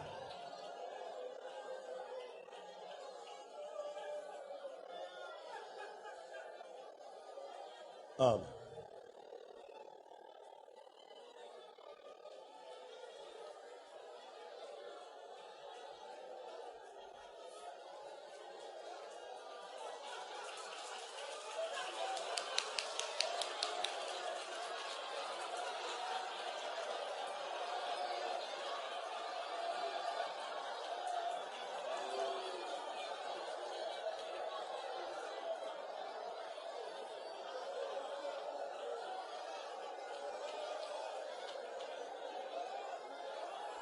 ஆமென்.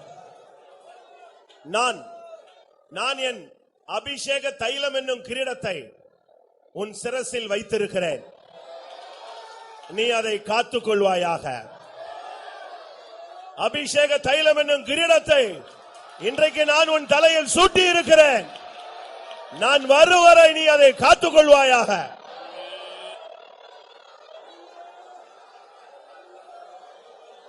எனக்காய் பாடுபட, எனக்காய் வாழும்படியாக, எனக்காக ஜீவனை கொடுக்கும்படியாக, எனக்காக நீ பறந்து வரும்படியாக என் அபிஷேக தைலம் என்னும் கிரீடத்தை நான் உன் சிரசில் சூட்டி இருக்கிறேன்.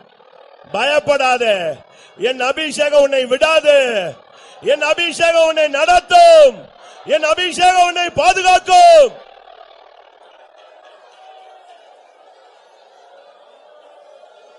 ஆமா. அல்லேலூயா. கர்த்தர் நம்மை சந்தித்தார், அதற்காக ஸ்தோத்திரம் பண்ணுவோம். ஆவியானவர் விசேஷமாய் நம்ம கையை பிடித்தார், அதற்காக ஸ்தோத்திரம் பண்ணுவோம். நாம் இருந்த நிர்பந்தமான நிலவரத்திலிருந்து வெளியே கொண்டு வந்தார், அதற்காக ஸ்தோத்திரம் பண்ணுவோம். கர்த்தருக்கென்று வாழ்ந்து அவரை சந்திக்க உதவி செய்ய முடியாது, ஸ்தோத்திரம் பண்ணுவோம். எல்லா கன மகிமையும் அவருக்கே செலுத்தி ஸ்தோத்திரம் பண்ணுவோம். ஜெபம். அன்பான ஆண்டவரே, நன்றியோடு துதிக்கிறோம், ஸ்தோத்திரிக்கிறோம் சுவாமி. இந்த ஆசீர்வதிக்கப்பட்டதான நாளை வேலைக்காக நன்றியோடு துதிக்கிறோம் சுவாமி. மறுபடியுமாக ஆண்டவரே, எங்கள் மேல் வைத்தான அன்பின் நிமித்தமாக, இரக்கத்தின் நிமித்தமாக, தயவின் நிமித்தமாக சுவாமி, மறுபடியும் எங்களை சந்தித்து சுவாமி, இந்த மாலையில் எங்களோடு பேசியான எல்லா ஜீவனுள்ள வார்த்தைகளுக்காக நன்றியோடு துதிக்கிறோம் ராஜா. ஆண்டவரே, நான் உம்முடைய சமத்துவதான நேரத்தில் சுவாமி, ஒரு சில விளக்கு சுவாமி அணைந்து போயிருந்தது, ஒரு சில விளக்குகள் மங்கி எரிந்து கொண்டிருந்தது சுவாமி. ஆண்டவரே, நம்பிக்கை இல்லாமல் ஆண்டவரே, இந்த உலகத்தில் எந்த ஒரு கர்த்தாவே எதிர்பார்ப்பு இல்லாத நிலவரத்தில் வந்தான அநேகரை சுவாமி இந்த நாளை ஆண்டவரே சந்தித்து அவளோடு பேசி நம்பிக்கை உருவாக்கி கொடுத்தீரே சுவாமி. அணைந்து போனான விளக்குகளை மறுபடியும் எரிய செய்தீரே சுவாமி. மங்கி எரிதான தீரியலை சுவாமி மறுபடியும் பிரகாசமாக எரிய செய்தீரே. அதுக்காக நன்றியோடு துதிக்கிறோம், ஸ்தோத்திரிக்க சுவாமி. அந்த லாசருவை வெளியே வா என்று சொன்ன தேவ சுவாமி, ஆண்டவரே அந்த லோத்தை பார்த்து சுவாமி வெளியே வா என்று சொன்னீரே சுவாமி. எலியாவை பார்த்து வெளியே வா என்று சொன்னீரே சுவாமி.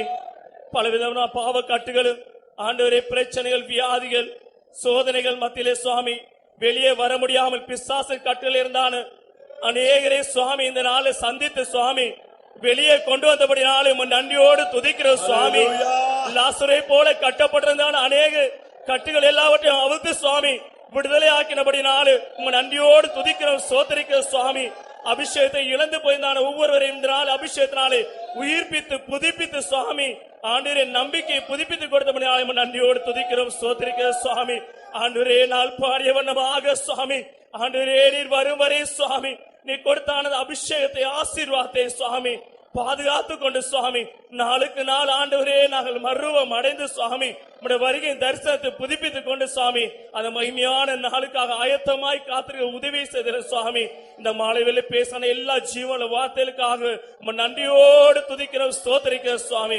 பெற்றுக்கொண்டுதான் ஆசீர்வாதத்தை ஒவ்வொரு பாதுகாத்து உதவி செய்யும் அந்த மகிமையான நாளுக்கு இந்த ஆயத்தப்படுத்தும் தாழ்த்தி அன்பின் கரத்தில் ஒப்புக் கொடுக்கிறோம். எல்லா துதி கன மகிமையாமக்கே செலுத்துகிறோம். இயேசுவின் நாமத்தில் கேட்கிறோம் பிதாவே. நம்முடைய கர்த்தராகிய இயேசு கிறிஸ்துவின் கிருபையும் பிதாவாகிய தேவனுடைய அன்பும் பரிசுத்தாவின் ஐக்கியமும் நம் அனைவரோடும் கர்த்தராகிய இயேசு கிறிஸ்து மகிமையிலே வெளிப்படும் மட்டும் இருப்பதாக. அல்லேலூயா, அல்லேலூயா, அல்லேலூயா.